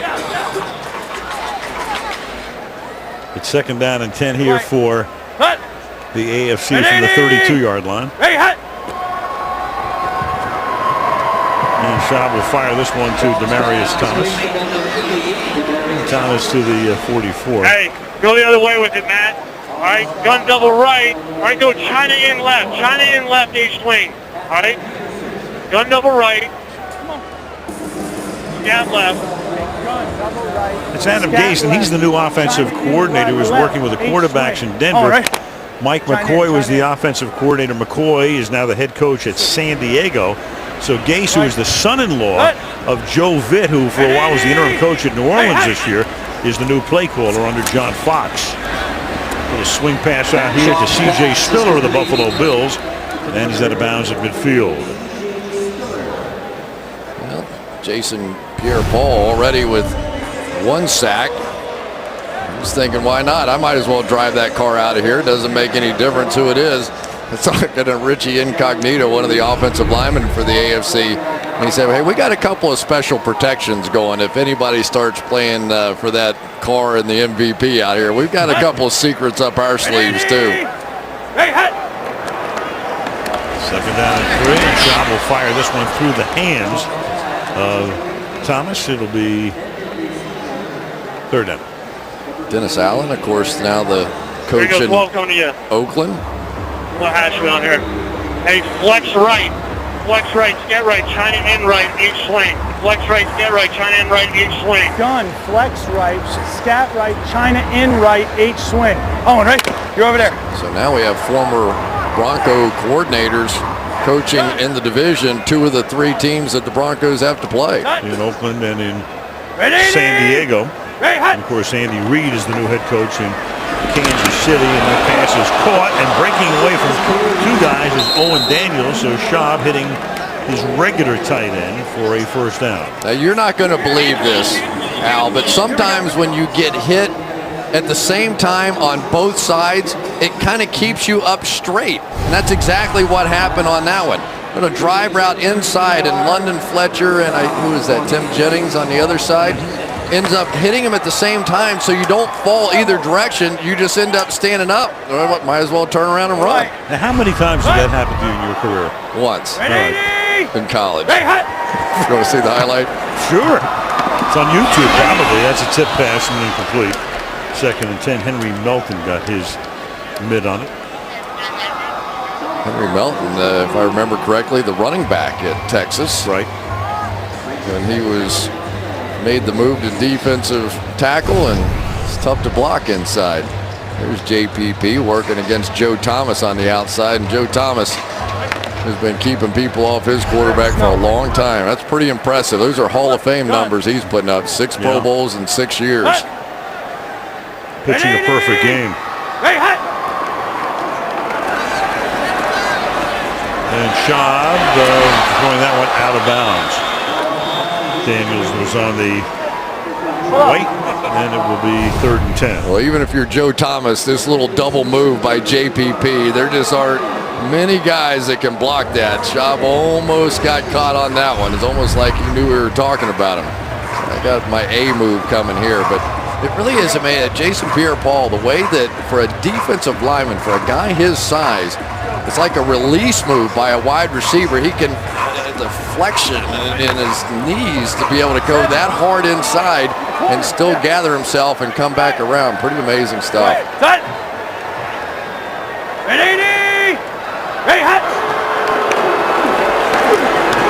Schaub stepping away, and he's going to take off with it and pick up that first down. That was the 3rd and 10, so he's able to convert with 9.5 to go in the quarter. There's some of what Doug Flutie was talking about. You get back, find a lane, step up, throw it. Now you can work a little bit, working down the field, either take off and run or find a receiver. Those defensive ends, they want to come up too hard up the field, especially against a mobile quarterback, which is not Matt Schaub, but a guy like Russell Wilson, mobile quarterback, you can run yourself right out of plays.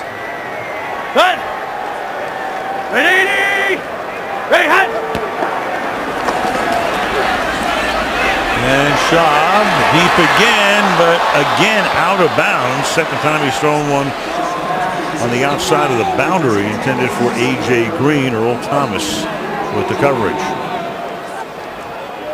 Little stop and go on the outside. A.J. Green, of course, came out the same year as Julio Jones, and they put up pretty similar numbers. Not often the two guys in the top 5 of the draft can have that kind of impact the way that they have. I tell you, Julio Jones is the guy that I voted for the All-Pro team, though. I thought physically his ability to get behind people just puts him in a class by himself. There was some first half he had against San Francisco last week. The catch is made here by Thomas. We're going to him a lot here in the second half. He takes it to the 18-yard line. Here we go. Demaryius Thomas has now caught 5 for 52, and there is Julio Jones. Yeah, great game in the playoffs and has some of the same ability. Flip side is A.J. Green. What I think his strength is sort of like Larry Fitzgerald, the ability to go up and get the ball. But he has so many great moves. A.J. Green does on the field, just so athletic in and out of cuts. Not quite the top end speed though, Julio Jones. 3rd and 2. And it's caught over the middle for a first down. And taking it to the 4, they go to Matthew Slater of the New England Patriots. And Slater is a guy who gets here because he's a special teamer, but they put him in on offense, and he makes the catch. Good recovery here by Wayne Brown on the outside working against JPP. He got beat on that inside move, but then just buried him right in the ground, which gave Schaub plenty of time to find the special teamer. Underneath. Slater, well, as we say, a special teamer, but they're putting him in the lineup here. Wide to the left he goes. Schaub falls down, hands the ball off to C.J. Spiller, and that play was dead on arrival. Kind of interesting. Matthew Slater is a guy that has 1 career catch and now has 1 in the Pro Bowl. There you go. That's a good stat. Maybe more to come, too. Yeah. Jackie Slater's son, right? Yes, he is. Hey, under Built center nothing here. like Jackie. Not at all. Double right squeeze. One of the Quick great stat right 19. linemen of Oh, all right. time. Hall of Fame tackle with the Rams.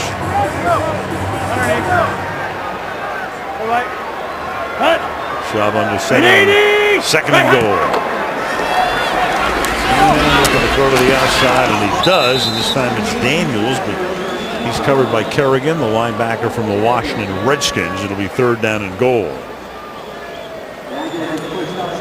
Well, for Owen Daniels, he and Matt Schaub, a lot of work together. I tell you, there's a guy playing defense right now on the NFC side.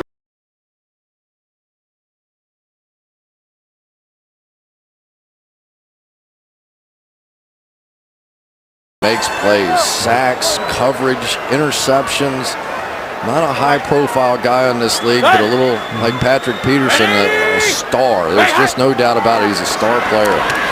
Third and goal, and plenty of protection for Schaub, who then throws, and that is caught for the touchdown by Josh Cribbs. Wow, they gave it to him. Hey, good series. And again, there's no challenging, no replays, no reviews. Wait, hold on. There's a booth observer who has no jurisdiction over something like this. You go to the ground to make a catch, you've got to hang on to it. Well, he had possession going into the end zone. I think you've got to hold it to the ground. Crossing the goal line. He's across the goal line. Yeah, maybe that's it. And the extra point is good. We're not going to argue with it. No. Makes it closer, 38-21. Aloha Nui. Yep. What's that, Al? It's the old apartment, believe it or not. Where you used to live. Wake up every morning, right? Had to call Linda and say, we're going to Cincinnati. There you go. How'd that go? Great. Used to wake As it turned out. Wake up every morning, go for a little swim in the ocean. Well, why not? Work late hours, part of the Crack of Noon Club, getting out of bed. You betcha. Great spot, Leon Washington. And Leon down the sideline he goes. And the Seattle Seahawks takes the ball all the way to the 15-yard line. Saved by Matthew Slater, the special teams player. 93-yard return. Back after this. Mark said in the NFL in the 2012 season, Calvin Johnson eclipsing Jerry Rice's mark most receiving yards in a year. Matthew Stafford on the other end of those throws threw 727 passes. That's the most ever. On a Sunday night, Drew Brees went by Johnny Unitas with 48 in a row, wound up with 54. Griffin, rookie quarterback, highest pass rating. Luck, most passing yards. Wilson tying Peyton Manning, most touchdown passes, 26. So the three rooks all putting their names. Fullback tight zone left. X smoke. First down right. And they give it to Wilson thanks to the run back by Washington, his teammate at Seattle. A first down to the 15-yard line. And the ball is handed off to Jerome Felton, the fullback from the Vikings. MVP battle. Great candidates right there. I mean, comeback of the year and MVP both. Take your pick. Well, that's what I did. I ended up voting for Adrian Peterson as the MVP, so Peyton Manning had to settle for the comeback player of the year. But pretty remarkable stories of what they had to overcome, and just the rehab alone this offseason. How much those two guys had to go through just to be able to play at all, but to play at the level they did, remarkable. And this time it's a play fake, and he's down. The knee goes down, and that's Robert Mathis, the longtime Steeler outside pass rusher of the Indianapolis Colts, who sacks him. Now, Robert Mathis had to go through a pretty serious transition this year. All those years, with Dwight Freeney as a 4-3 defensive end, they stand him up, make him a linebacker, drop him back in coverage, and a lot of people would have pouted about it. When you're as good a pass rusher as he is, he bought in completely, as did Reggie Wayne with all the changes on that team, and ended up in the playoffs. 3rd and 12, and the rare flag for a false start. Well, that's got to kill Ed. Eddie looked like he was doing a lot of extra bulking up for this, I think. Well, you know, when you're on the beach, don't want to embarrass yourself. Slide 2, flanker drive, X knife on 1, 3. He's a fun guy. He can give it, and he takes a little, but he can give it too. 3rd and 17. And Wilson hanging in the pocket, and then he's able to slip out and stops at the 8-yard line. He's going to be short of the first. It was a 3rd and 17. That's going to make it a 4th and 3. Drops back here in the pocket and kind of shrinks himself down here. Almost, you know, you're talking about getting tall and Drew Brees getting up. He shrinks himself down, gets lost, and Jim Bailey saved at least make it a 4th down, but they're going to go for it. Yeah, they're going to move the ball back to the 9-yard line, so it'll be 4th down and 4. 4 minutes to go, 3rd quarter. NFC up by 17. Will not be a read option here, though. Mike McCarthy said I wouldn't do that to another man's quarterback. And Wilson's going to swing away and throw it into the end zone to Larry Fitzgerald for the touchdown.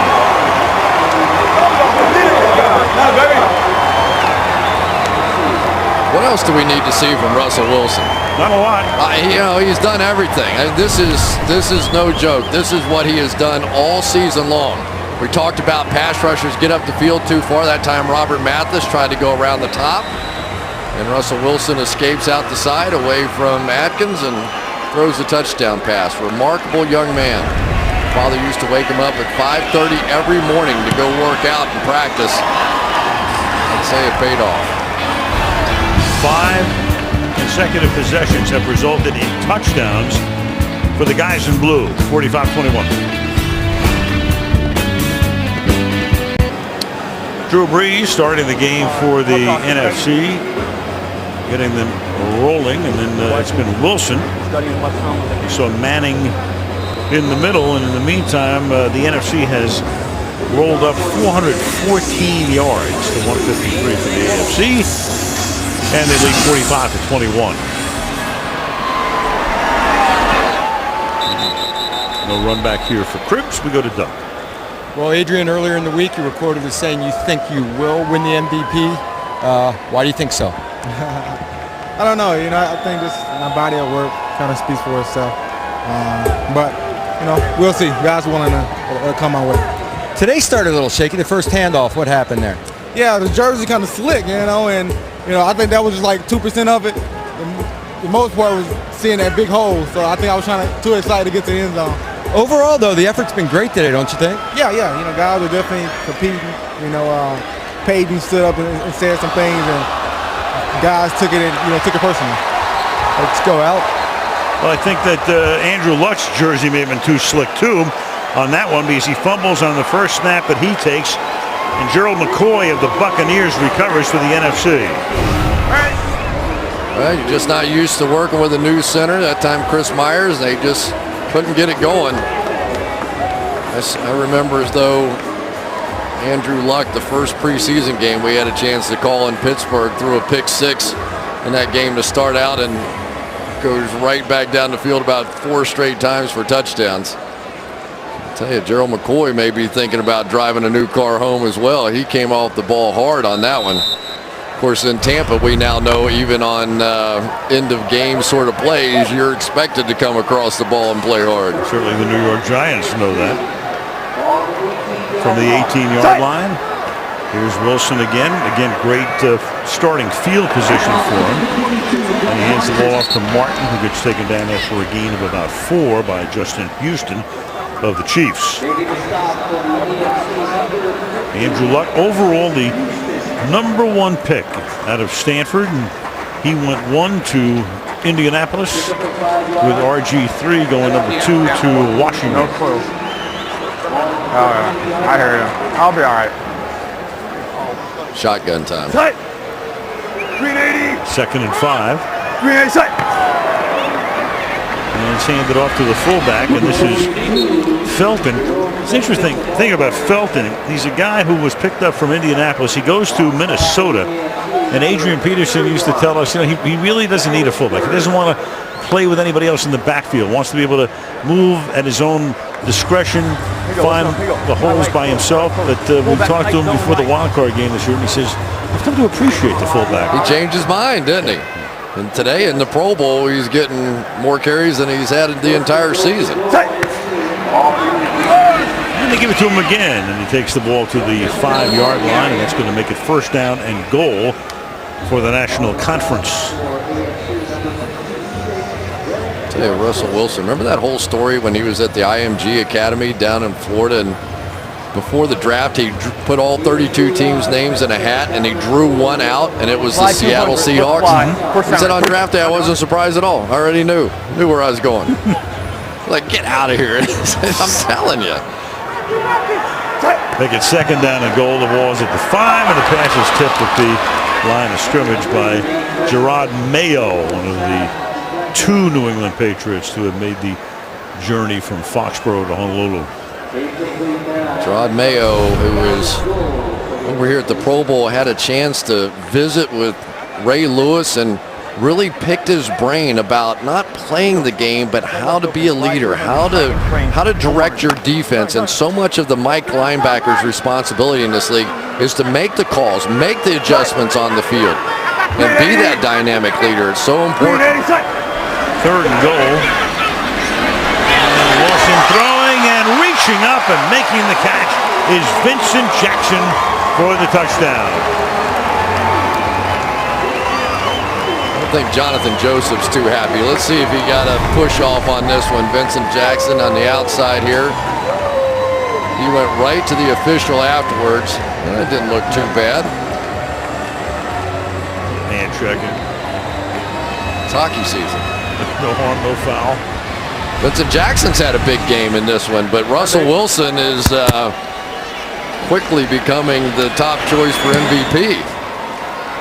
You got Rudolph in that mix as well, and the NFC up 52-21.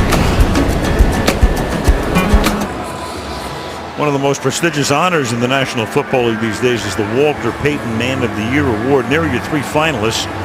They're all here. They'll announce it next week in New Orleans. Larry Fitzgerald of the Cardinals and Jason Witten of the Cowboys and Joe Thomas of the Cleveland Browns, who have all given so much back to their communities and have comported themselves so well through the years. And there are your 3 finalists and 3 really good choices. And a little flip back and a fumble, and the NFC is going to wind up with it again. Chad Greenway. And we're going to go to Michelle. Well, I'm with John Fox, who is, I think, half laughing, maybe half crying. What just happened? Well, obviously we were working the reverse, and we fumbled the reverse. So we got another turnover inside the 20. We're going to see how high we get the scoreboard today. You know, you started off pretty strong, and the effort was good. You had J.J. Watt bleeding all over the place. What's happened? Well, I think we've just turned the ball over. That's what happens. That's why the scoreboard lights up like it did. In fact, they tried to give him 6 extra points earlier on the scoreboard, but we got it fixed. All right, so what do you do now with these guys? I know Peyton at halftime was talking a lot, and he's been talking up into this game. Hey, look, we got to play with effort. And you said the sweetest part about it is winning. So where do you go from here? Well, I think we just got to keep fighting and see if we can get maybe a turnover or something to try to somehow attempt to get back in the game in the 4th quarter. Super Bowl is coming up. You know what this is all about. These 2 teams that you're looking at, San Francisco, and of course, I almost hate to say the name Baltimore Ravens to your face, but who do you like in the game? You know, I really haven't thought about it. I'm still getting over the sting of our loss against Baltimore. I think both very fine teams, well coached. I know the Harbaugh family pretty well. And the unfortunate part is one of them's got to lose. Well, in speaking of getting over the sting of that game, how's that process going for you, Coach? Well, probably no better place to recoup than right here. So it's been a good week. Our staff's had a good time. We got a good bunch of guys. The camaraderie's been great with both sides. And, you know, I think it's been an entertaining game. We think so, too. Coach Fox, thanks so much. All right, thank you, Michelle. All right, thanks, Michelle. And John Fox, one of the best guys that we deal with in the league. LaRon Landry comes up to make the hit on Doug Martin in the final minute of the 3rd quarter. Yeah, LaRon Landry looking like he's going to be in man coverage here. Instead, he goes there for the big hit. sees his tight end block, Kyle Rudolph, and came in and made the play in the backfield. I don't know how you get over that play for John Fox and the Denver Broncos, though. You have a 7-point lead, less than a minute to go, and you give up a Hail Mary pass for it. It could not happen. All they had to do is make the tackle, and the game was it was unbelievable. Well, there's Watt on top of Wilson, but on top of that, I mean, if you look at that game, Denver had about 47 ways it looked like they were going to win the game along the way. So, I mean, you look at that Raheem Moore play, but there are a lot more that he can think about in the offseason. That was brutal. That was brutal. It's the end of the third. It's 52-21, and the Pro Bowl resumes after these messages. The Pro Bowl in Honolulu, presented by McDonald's. Start the fourth quarter. Al Michaels and Chris Collinsworth upstairs, and Michelle Tafoya and Doug Flutie roaming the sidelines. Winning share is $50,000, and the losing team $25,000. And right now the NFC will get that lion's share. And here comes well, what do we got here? We have a flag down. And it's taken off here for the moment by Eric Berry. Marty was so far offside, they didn't even attempt the kick. Right, and Berry's going to get chased, and Morstead is able to tackle him, but not before he gets into the end zone. But this will give Hockley some airtime.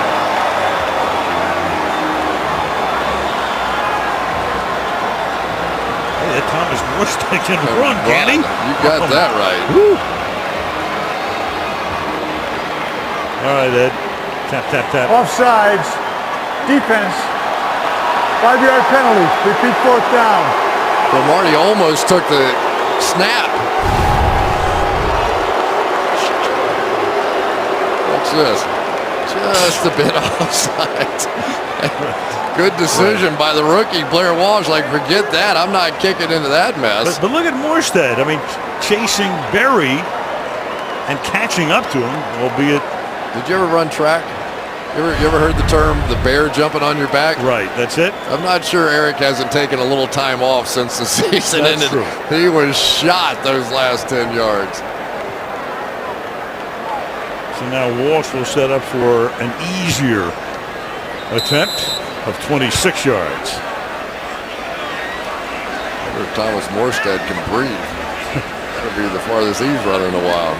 Saints punter, holder here, and the kick is good. 55-21 NFC. Now we talked about it a little bit. The play by Joe Flacco. I mean, there just was nothing left. Jacoby Jones on the tail end of oh no, that's Torrey Smith. Jacoby Jones though on the tail end of the one that ended up deciding the game. Torrey was huge in this game. But this is the one buying a little bit of time and over the top, really. Even if they made the catch and you made the tackle, you're still going to have a pretty good shot at winning that playoff game. And believe me, you can't get them all to talk about it in Denver right now. It is still stinging. It's not some props for Joe Flacco. He's a guy, you know, who's won playoff games, but Baltimore, like Atlanta, right there just underneath.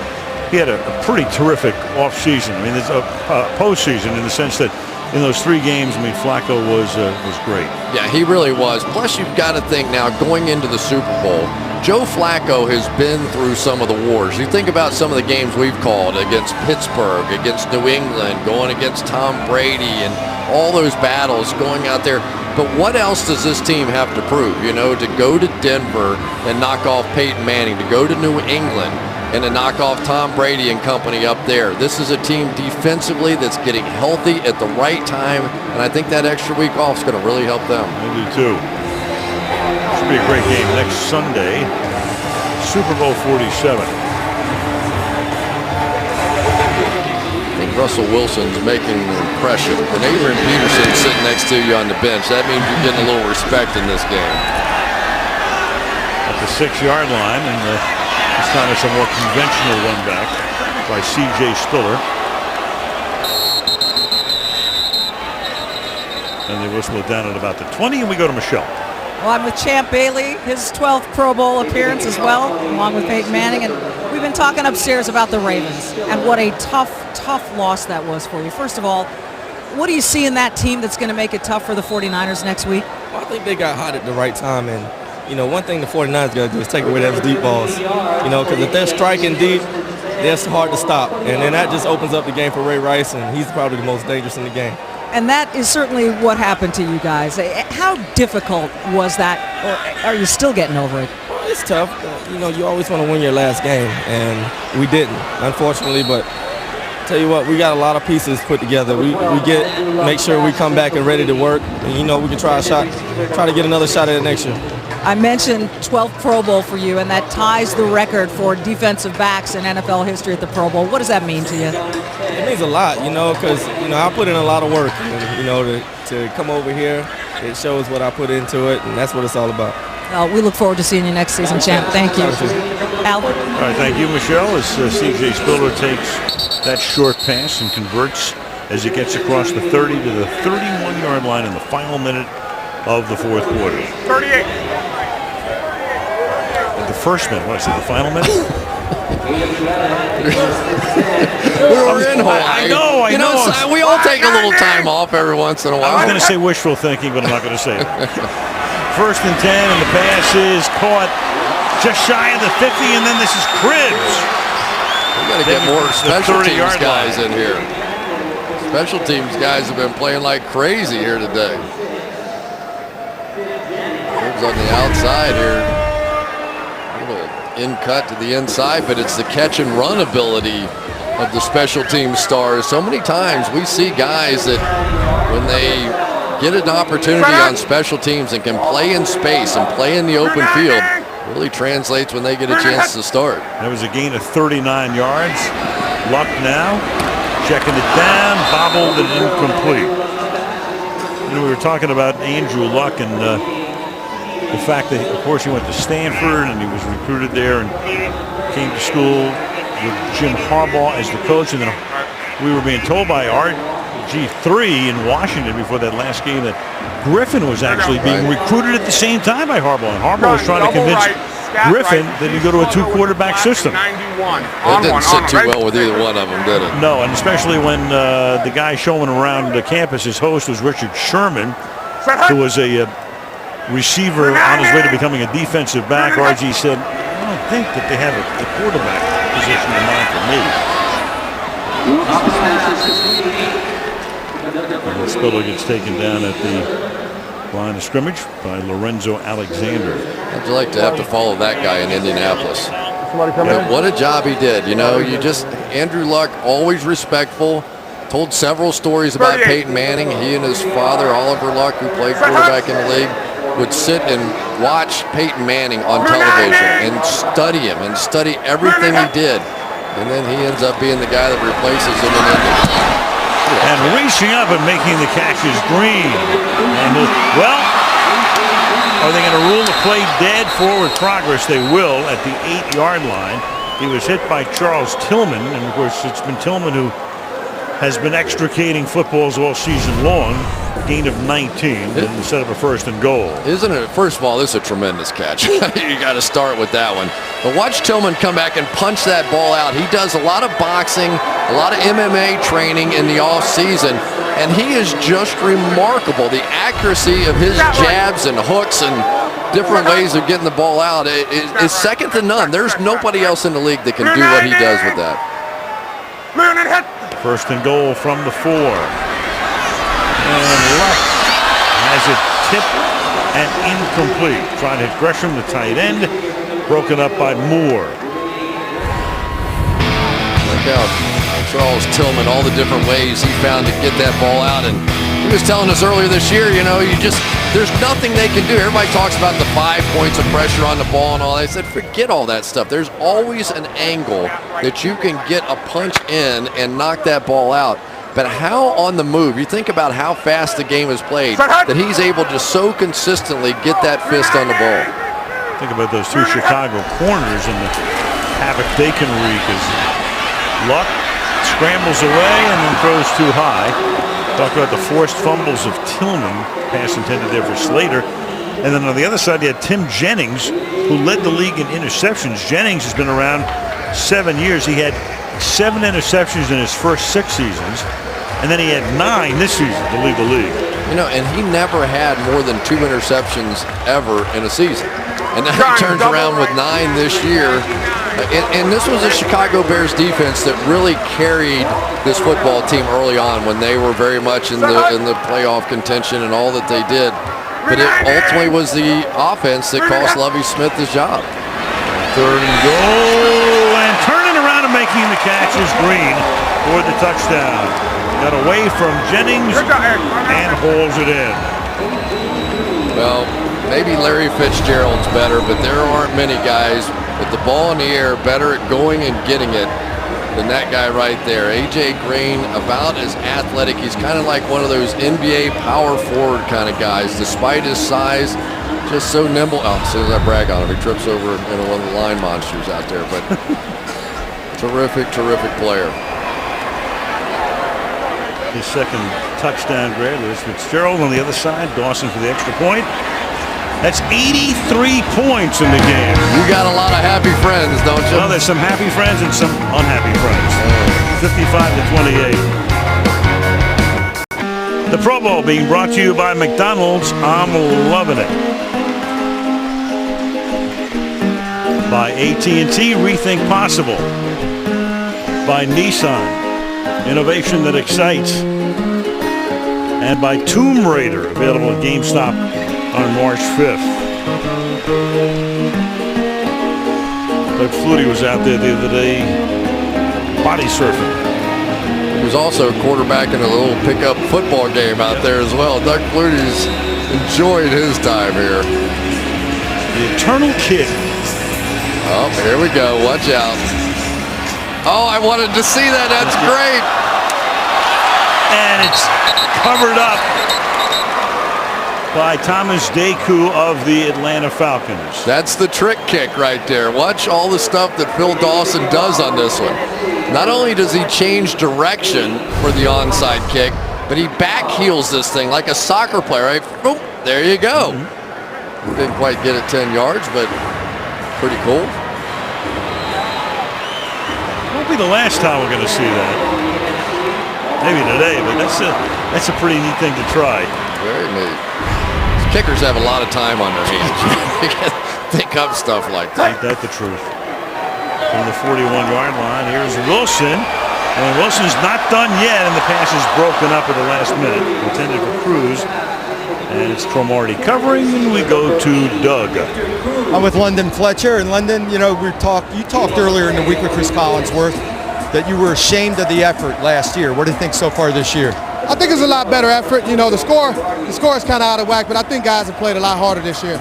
I agree 100%. How about it took you over 12 years, took you 13 years to get here. How special is it to come to Pro Bowl? You know, it's very special. You know, I know it was a long time for me. I didn't make it into after my 12th season, you know, but I'm loving it, man. Better late than never. We've been talking all day about young quarterbacks, their impact on the NFL this year. You had one of your own, RG3. What about him? You know, he's a special player. I mean, you know, he's not only a great player, he's a great person as well. And you see him, you see Russell Wilson, you see Andrew Luck. I mean, I think the league's in great shape with those young quarterbacks. Have you talked with RG3 since his surgery? And if so, what's his status? You know, I haven't talked to him directly, but we got the same agent, so I've, you know, kept in touch as far as that goes with the agent. All right. Thanks a lot. All right, thanks.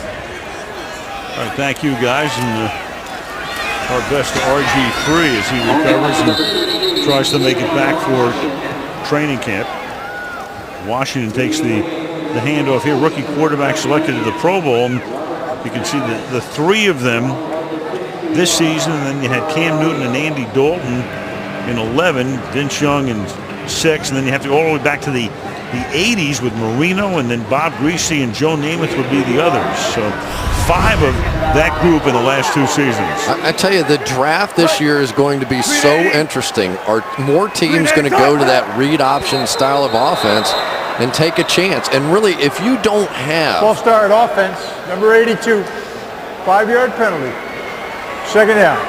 One of those upper echelon quarterbacks that we talk about, and there's about 10 or 11 of them in the league that have a chance every year to go to a Super Bowl. But if you don't have one of those guys, How many teams now, in light of the success that these guys are having, are going to take a shot at running that new style of offense? You got to find the right guy. Philadelphia for sure now. Yep. Here's Fitzgerald. Tackling with the 26. RG3 right here, folks.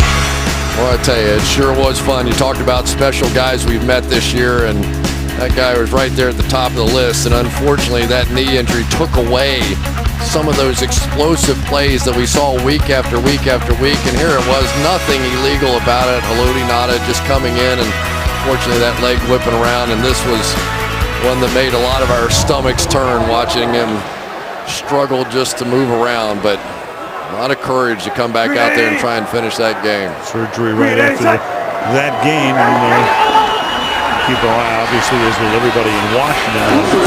That recovery as the pass is caught inside the 5, and that is Victor Cruz taken down to the 4-yard line by Jarris Byrd. Just so difficult to try and cover the guys down the field for this long. And Russell Wilson is just buying time.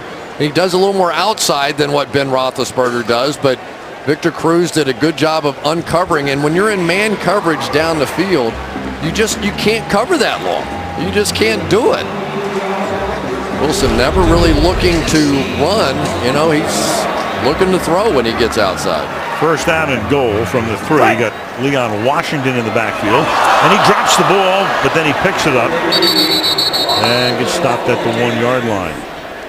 You only name a couple of running backs to the squad, so you got like Peterson and Lynch, so you get to this point in the game and you start giving your special teams guys some carries.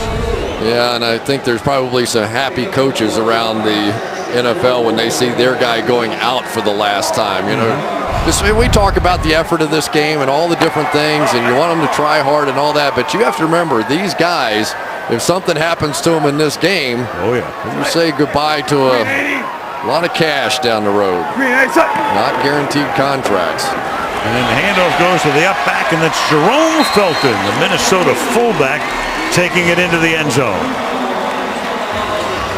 I don't think Jerome had an end zone dance ready. He got up and just sort of backed out. That's what fullbacks do. You know, this game now is starting to settle in as the result is becoming more and more apparent here, and guys would like to make it home healthy, I think.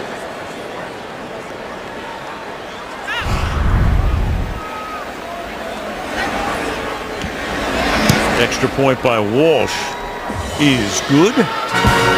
And with a little less than 8 to play, it is 62-28 NFC. Well, tomorrow the NBC Sports Network brings you a pop culture spin in the world of sports. It's the crossover with Michelle Beadle and Dave Briggs. And it premieres tomorrow on the NBC Sports Network. Michelle Beadle has a little element of danger to her. I did a show with her once. She is willing to fire a few opinions out there. Anything can happen. She's a funny lady. Good luck to Michelle and Dave on that new endeavor. Beginning tomorrow on NBC Sports Net, Morstead will kick off. And a little toss back at the goal line. And this is going to be Cromartie to run it back.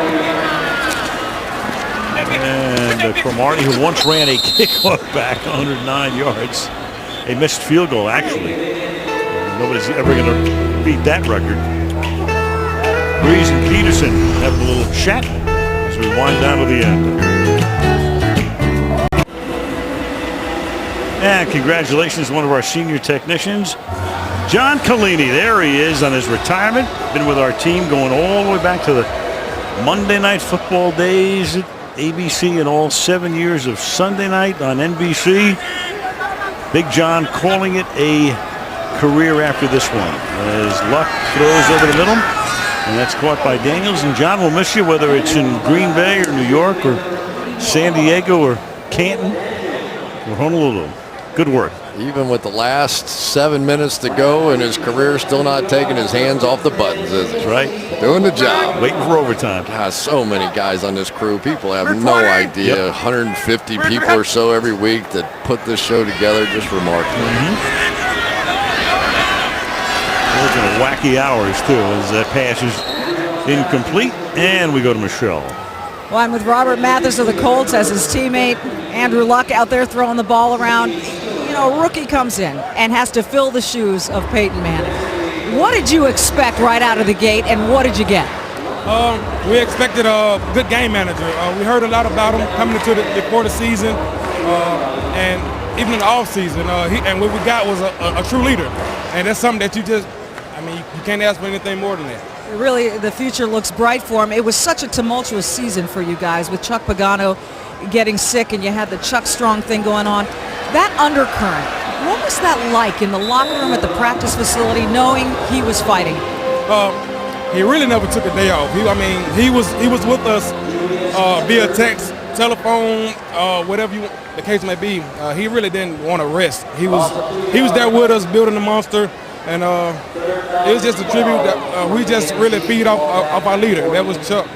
Well, we're looking forward to watching that monster grow next season. Robert Mathis, thank you. Thanks for having me.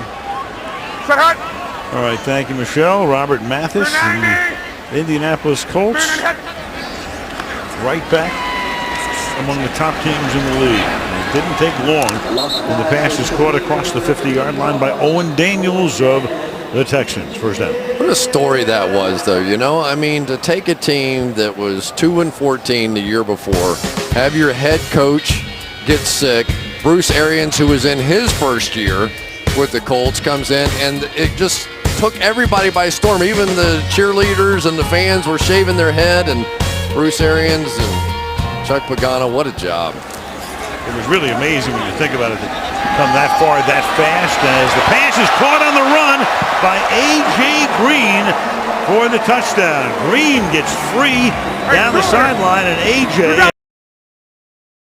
touchdown of the game, 49 yards here. What a route by A.J. Green here. He had to go around Charles Tillman at the tail end of this. Watch this thing. He's sort of inside of him. Now he's got to loop all the way around and get back inside to try and make that catch. And Andrew Luck, that was tremendous. What a throw.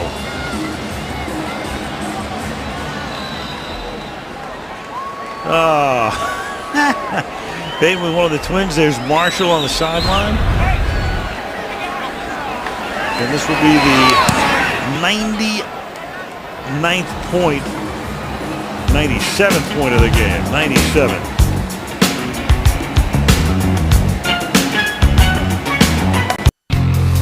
Well, you can get coverage of every NFL game with NFL Mobile. Call Star NFL or go to NFL.com/mobile and you can learn more. Join Mike Florio at Pro Football Talk on NBCSports.com for all the latest news surrounding the league and its players. 5:54 to go, 62-35. Had a 100-point Pro Bowl last year, and they'll probably eclipse that with 6 minutes to go in this one, with 97 up on the board. And Washington with the touchback. Luck and Manning are mic'd up.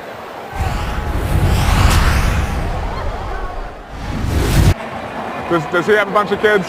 Cooper's got 3. Yeah, he got they're 10, 9, 7, and 5. They're older, huh? Oh, yeah. The Easter dinners are starting to get big in exactly. The old house, exactly. It's grandparents are very happy.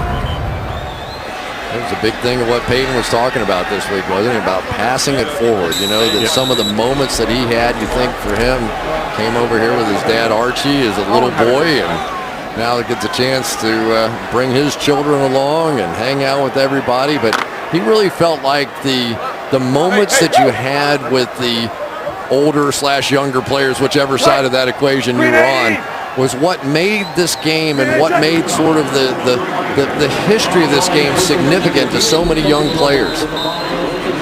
Well, he's always looking at the bigger picture in terms of the NFL, and it treats the game with utmost respect. Come on. Oh, that is classic. Sort of what he used to do with Jeff Saturday, though. Come on, man. Let's go. Get up here. What was it? Well, Demaryius Thomas, as you look at his brother Eli, Demaryius Thomas was telling us, the wide receiver for Denver, he says, you know, when Peyton talks to me, I feel like I'm in kindergarten. He said he was in there trying to teach me plays, and my goodness gracious, he was like, all right, then you put this step in front of that step. He goes, come on, man. Green 80. Actually, he said, "Come on, sir." Yeah. On 2nd and 8. And the handoff here goes to Leon Washington for a gain of 4. Let's go to Doug Flutie. I'm with Jared Allen, and Jared, you had a torn labrum all year long, played with it, made it through, and you're even postponing the surgery now to play in this game. Why is it so important to play in this game? You know, it's an honor to get voted by your colleagues, by your peers to this game, and the way I figured if I played through it all year, I was just going to enjoy the rewards of it, right, and come on over here and you know, the Pro Bowl to me, it's an important event, man. It's that way to enjoy and celebrate, you know, an individually good season with your peers and hang out in Hawaii. So for me, you know, every time they vote me in, I'm gonna try to make it over and play. Not a lot of high expectations going into the season for you guys this year, yet you made a nice playoff run. What was the key to that? You know, I think just the mentality that we weren't going to use the word young as an excuse. You know, I always say, everybody's in the NFL for a reason. You all get paid to be here, so you got to go out there and perform. And, you know, the coaches did a good job of making sure that expectation never waned, and we never used that excuse that we're young. So, and then we just believed that we could do it. You guys are one of 4 teams that knocked off the Niners this year. What's the key for the Ravens to knock them off? You got to be physical with them. I mean, you're going to have to hit them in the mouth, play their style of game, and you're going to have to jump out on them. Although now it looks like they can come from behind. So the key is always physical, physical, physical. Fair enough. Thanks a lot.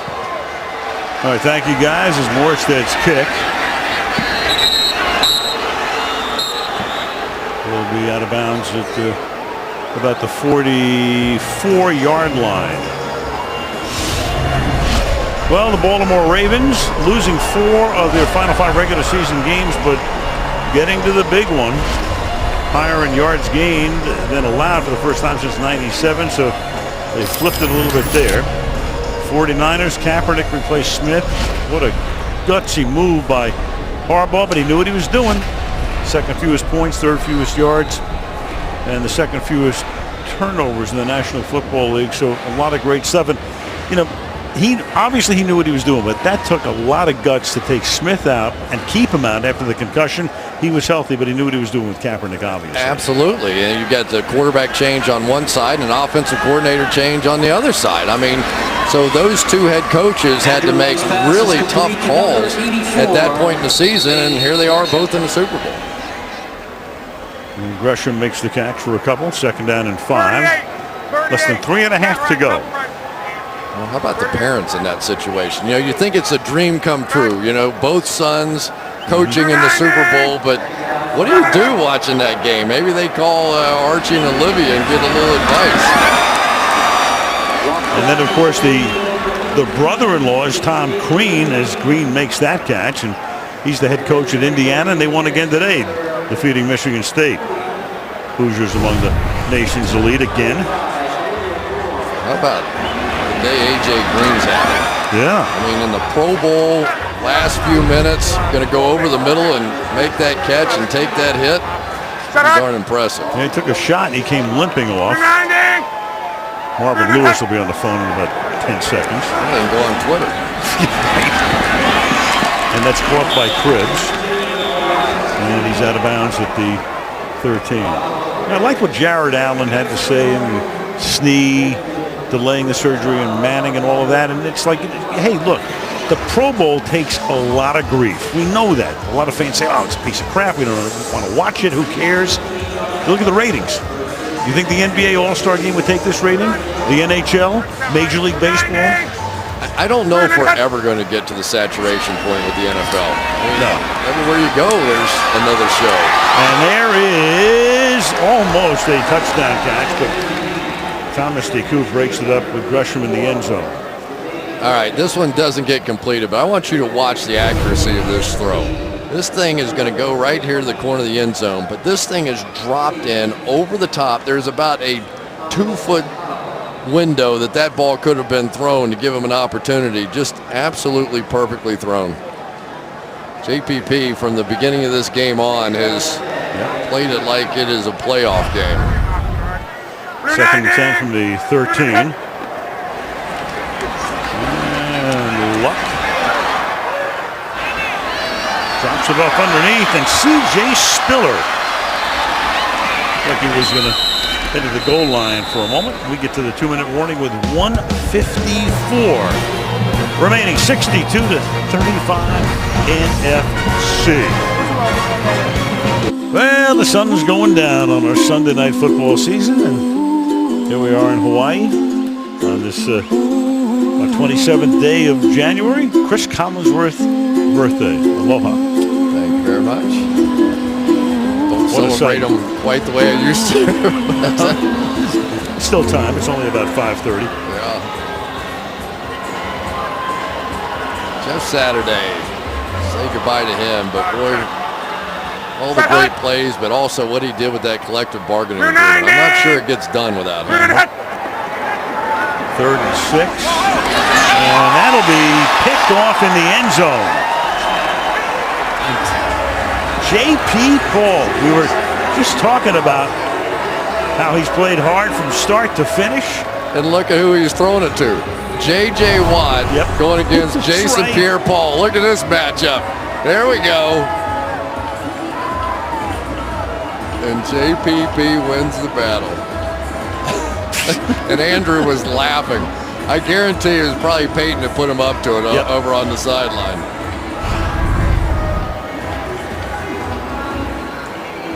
Watt and Pierre-Paul having fun on TV. We've seen them with interceptions. They're usually a little closer to the line of scrimmage, though. Wasn't that the game in Dallas that he got the one? Was that, am I remembering that right? There was that tweener throw, that like not back shoulder, not good. 1:46 remaining. Sight, green 80. Green 8, sight. And some kneel downs will take us to the finish line. So we'll come up a little short of 100 points. 97 in the game. And Ava, there's Eli's baby girl. Of course, all the players able to bring their families over here, having a good time, and put on a heck of a lot better show than they did last year. May have saved the game. I think so, don't you? I do. I mean, we kind of started that way with the broadcast, and had a chance to talk to the commissioner this week, and he said it doesn't pick up. Football? We're canceling. Is it touchdown? Trained early in that family about that touchdown. Green 8, sight. But I do. I feel like the level of the play, and nobody expects it to be even regular season football, maybe not even preseason football, but you expect effort, and I thought they gave effort today. Yep. NFC was 62. Single team Pro Bowl record. AFC at 59 last year, and we have one more play to go. You got that 50. Here we go, right. Here we go, right. And then the Super Bowl, and we'll see who the MVP will be. There are a lot of choices here. No doubt, no doubt. Bottom line, though, a lot of families had a great time over here this weekend. Who's that lining up as the tailback there? Sitton? Yeah. Josh Sitton, there you go. There you go. Those kids that once played tailback in the Pro Bowl. Well, that'll do it for this edition. 43rd NFC AFC Pro Bowl, and for what it's worth, the NFC now leads 22-21, and we go to Michelle. Well, I'm with A.J. Green, who had 3 touchdowns in this game. Wow, nice result. What did you expect from yourself? I just came out here and played, man, and have fun, and they got me the ball early, so I was just out here having fun. That's all. Well, you look like you were having fun. Another interesting note here is that only 3 wide receivers since 1980 have made the Pro Bowl their rookie and second seasons. Chris Collinsworth, who's upstairs calling this game, Randy Moss, and you. What does it mean to you to be in that company? Oh, man, it's an honor, man. All I do is go out there and work hard as I can and then see what happens after that. I know I love this game, and that's what I do, man. I just go out there and have fun. Congratulations on the nice day. Thank you. All right, let's go over to Doug Flutie. I'm here with Russell Wilson. Russell, rookie year, first Pro Bowl. How was the experience? How was the game, first of all? Well, I think everybody played really hard, actually, today. And it was a great game, and it was fun for the fans and fun for us, that's for sure. And it's a good way to end the season, just the culmination of my rookie year and everything. And so it's been a blessing. How about the overall week? What was the highlight of the week for you? Just being around, Drew Brees and Eli Manning and the Peyton Mannings of the world. I mean, that's one of a kind, and that's why they hope they keep the Pro Bowl so I can keep coming back, and other guys, next rookie class and keep coming. That's special. It means something. Well, you made it look easy today. Great job. Go back upstairs now. Go Hawks. All right, thank you guys. Boys boys heading back to the locker room, heading back to the mainland. And when we come back, we'll find out who is the Pro Bowl MVP. I mean, you tell me, but I think it was pretty good.